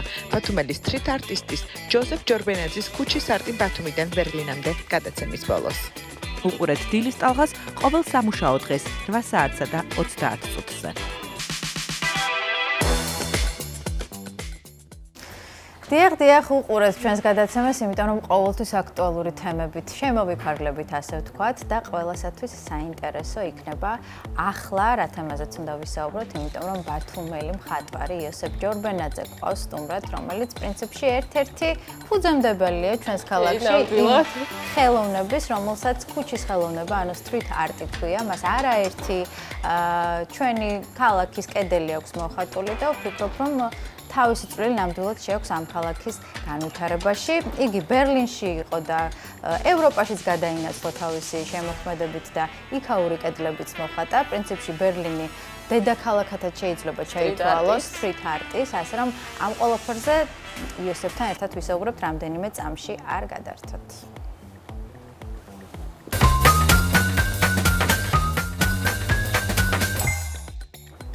დაუბრუნდით იოსები შემოგვერთა დილამშვიდობისა. ძალიან მიხარია რომ ჩვენი სტუმარი ხარ, იმიტომ რომ გულწრფელად ვამბობ, რომ ვფიქრობ, რომ შენ ძალიან მნიშვნელოვანი ადამიანი ხარ ამ ქალაქში და შენი წვლილი ნამდვილად შეიქმნა ამ ქალაქის განვითარებაში. დავიწყოთ ახლა საუბარი. ჯერ დავიწყოთ ბერლინზე, როგორ აღმოჩნდი იქ და რა ხდებოდა გვიანბე და ისიც ვიცით, რომ იქაურებს გააცანი ჩვენი კულტურა და ასევე კედლებიც მოგიხატავს. დილამშვიდობის ანა, დილამშვიდობის ანა. მე ძალიან მიხარია რომ 200 უცხოს ადამიანთან ესეც სტილის დაწყება.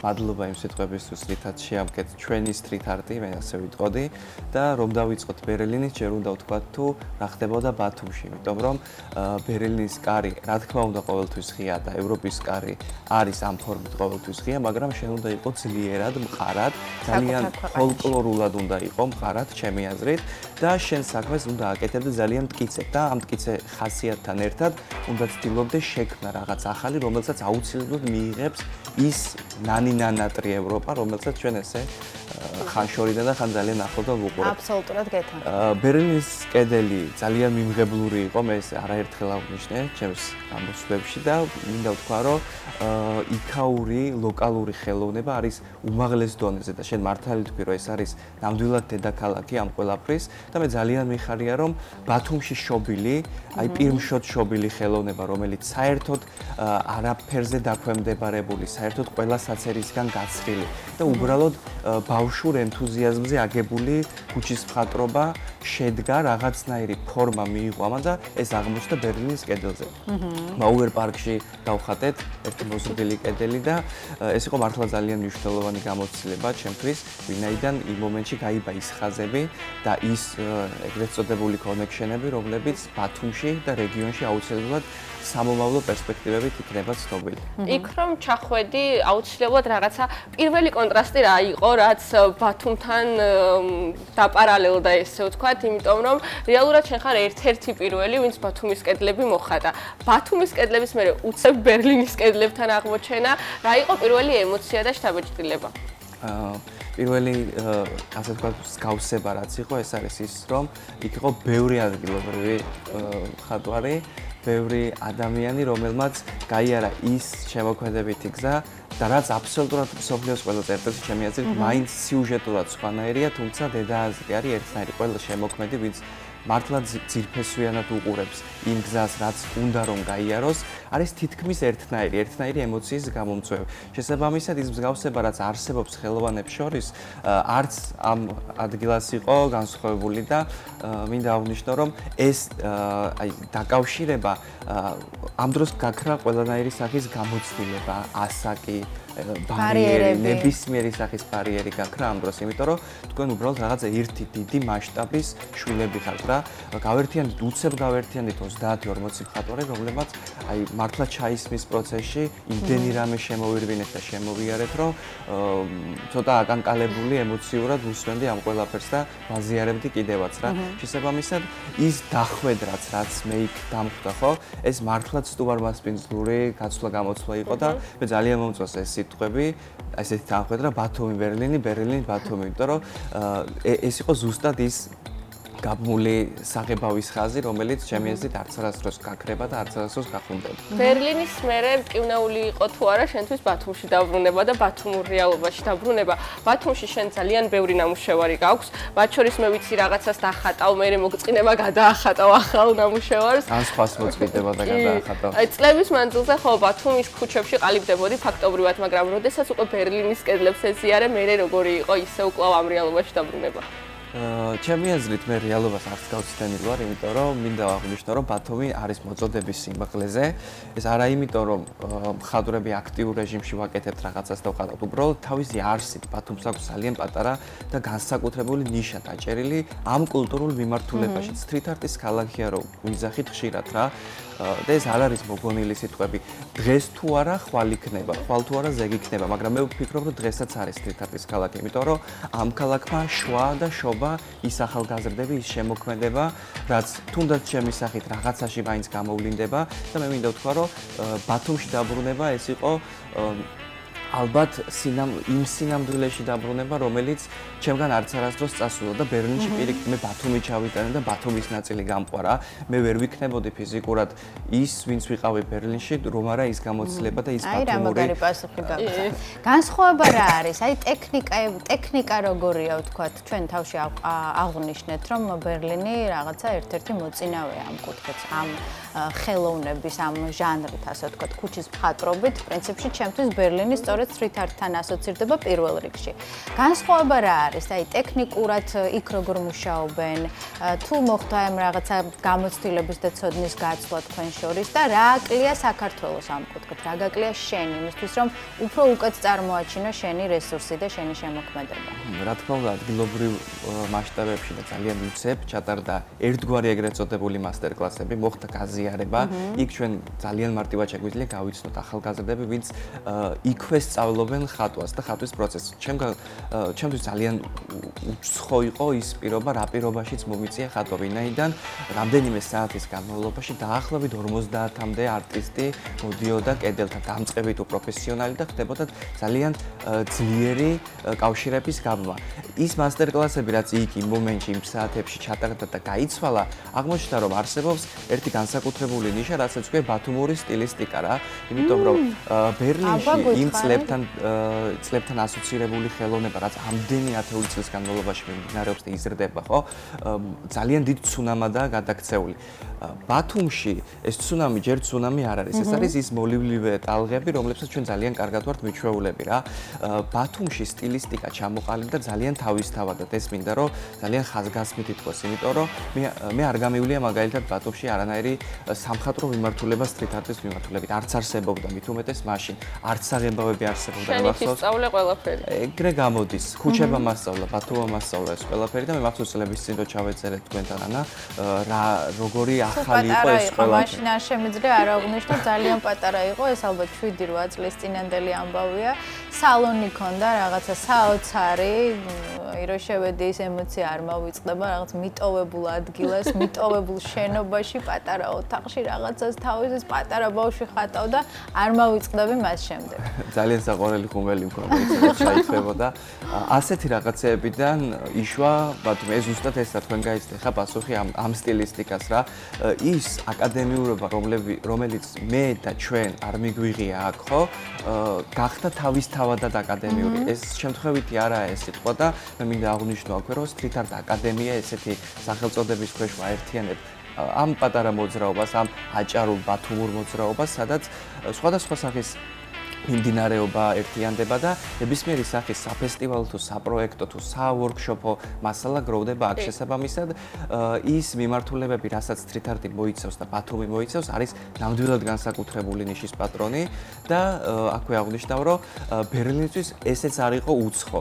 ჩვენ ძალიან მარტივად მივიღეთ ერთმანეთის სტილისტიკა და ფაქტობრივად მე დიდი იმედი მაქვს, რომ ადგილობრივი ძალისხმევით ჩვენ შევძლებთ, რომ წელს ვიმასპინძლოთ იმ საზოგადოებას, რომლებმაც ძალიან კარგად და თბილად მიმასპინძლეს ბერლინში. ეს შემოქმედებითი მიმართულება მაინც რაღაც თავის სპეციფიკას მოითხოვს. ხო, აი არის ბათუმი street art-ის ქალაქი შენი ხედვით და რატომ არის ასე მნიშვნელოვანი ამ ხელოვნების განვითარება ქალაქში და აი თუნდაც ტურისტული მიმართულებით და ასე შემდეგ რა როლს ასრულებს? მე ამ ქალაქს ვიცნობ არაერთხელ აღნიშნავს კედლებით და არა ქუჩებით. ძალიან მიჭირს ქუჩების დამახსოვრება მიუხედავად იმისა, რომ აქ დავიბადე და გავიზარდე. ეს კედლები, რომლებიც აბსოლუტურად ყველა გასმული ხაზი, ყველა მიწერილი ცუდი სიტყვა, ყველა გაფუჭებული კედელი ვიცი ზეპირად, რომელიც ჩემთვის არის ერთგვარი მეპი, რითაც მე მოძრავ და ხელმძღვანელობ. არ არის გასაკვირი ასევე ისიც რომ აღინიშნოს, რომ როდესაც ადამიანი რამდენიმე წელია აქტიურად და შეყვარებულად ხარ შენ საქმეში ჩაფთული, უანგაროდ და ემოციურად ეს ნიშნავს იმას, რომ შენ მის პერსპექტივებსაც ძალიან მარტივად ხედავ და შეგიძლია ასევე ძალიან მარტივად აუხსნო და დაანახო სხვას. შენივე საქმით და შენივე ნაბიჯებით. მინდა 100%-იანი დარწმუნებით ვთქვა, რომ ეს ქალაქი არის ქუჩის ხელოვნების ქალაქი. ეს არის ქალაქი, სადაც წელიწადში რამდენჯერმე უნდა ტარდებოდეს განსაკუთრებით ადგილობრივი ძალისხმევით შედგენილი ფესტივალები და უფრო ხშირად და უფრო მეტად უნდა მოხდეს დაკავშირება ბათუმელი მხატვრების. იმიტომ რომ ჩვენ ძალიან ბევრი ნიჭიერი ბათუმელი მხატვარი რომელიც არის თავისებური ხასიათის, მეც თავისებური ხასიათი მაქვს და სამწუხაროდ ხშირად ვერ ხდება ერთმანეთთან შეკავშირება.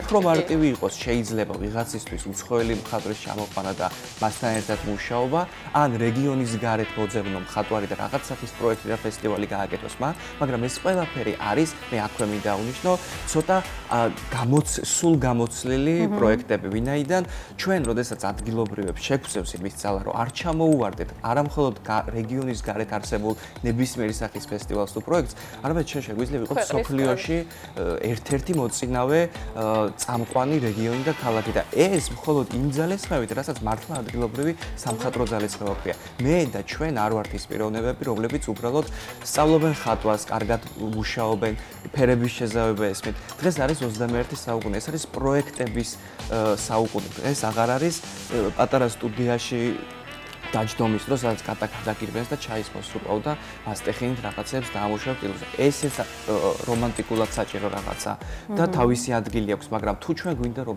ტურისტულად განვავითაროთ ქალაქი, რეგიონში შეიქმნას განსაკუთრებული ლოკაციები და უბრალოდ რუქაზე აღინიშნოს წერტილები, რაც მართლა აინტერესებს ხალხს. მე მახსოვს წლების წინ ევრონიუსზე გაშუქდა და ეს ყველაფერი და სწორედ street art-ით მოხდა მასპინძლობა ამ ყველაფრისა. ეს არ არის პატარა ნაბიჯი და მინდა აქვე აღვნიშნო, რომ სამომავლო პერსპექტივა და გეგმები, რაც მხოლოდ ჩემ თავში კი არა, არამედ უკვე ხალხიც, რიგითი ხალხი ხედავს ამ ყველაფერს. მე აღვნიშნე, რომ წლების წინ როცა დავიწყე, მასალაც კი არ არსებობდა ამ ყველაფრის. დღეს იტალიაში პარტნიორები გვყავს, ვინც პირდაპირ ხაზით საქართველოში შემოვაყ კობრას ფირმის საღებავები და ბოლო უკვე შემოგაქვს ჩვენს ქალაქში. კი, ასე რომ ძალიან მარტივია, ხელმისაწვდომი გახდა ეს ყველაფერი და ჩვენ შეგვიძლია ბათუმში ვაწარმოოთ ბევრი ვორქშოპი, ვაწარმოოთ ბევრი ფესტივალი, მოხოთ განსაკუთრებით ხალხს ეს ძალიან შრომატევადი საქმეა და გარდა იმისა, რომ რაღაცა ესთეტიურ და შემოქმედებით სიამოვნებას ღებულობს შემოქმედი, რაღაც სხვა ბენეფიტებიც სჭირდება, ხო? ადამიანს თუნდაც იმისთვის, რომ იარსებოს. ამ მიმართულებით რა ხდება და ამ კუთხით განვითარება რამდენად არის შესაძლებელი ჩვენს ქვეყანაში? მოთხოვნა არის თუ არა, შეკვეთები არის თუ არა, უფრო მარტივად რო ვთქვათ. ნამდვილი ხელოვნება იქნება მაშინ, როდესაც ხარ ნამდვილად მშიერი და ეს შიმშილი არის სულიერი შიმშილი, მოდი ასე აღვნიშნო. თუმცა არსებობს გზები, არსებობს ისეთი გადაწყვეტილებების მიღების უნარი, რომელიც გაძლევს საშუალებას, რომ დღევანდელ საქართველოში, დღევანდელ ბათუმში აკეთო ხელოვნება, იყო ამით გამორჩეული.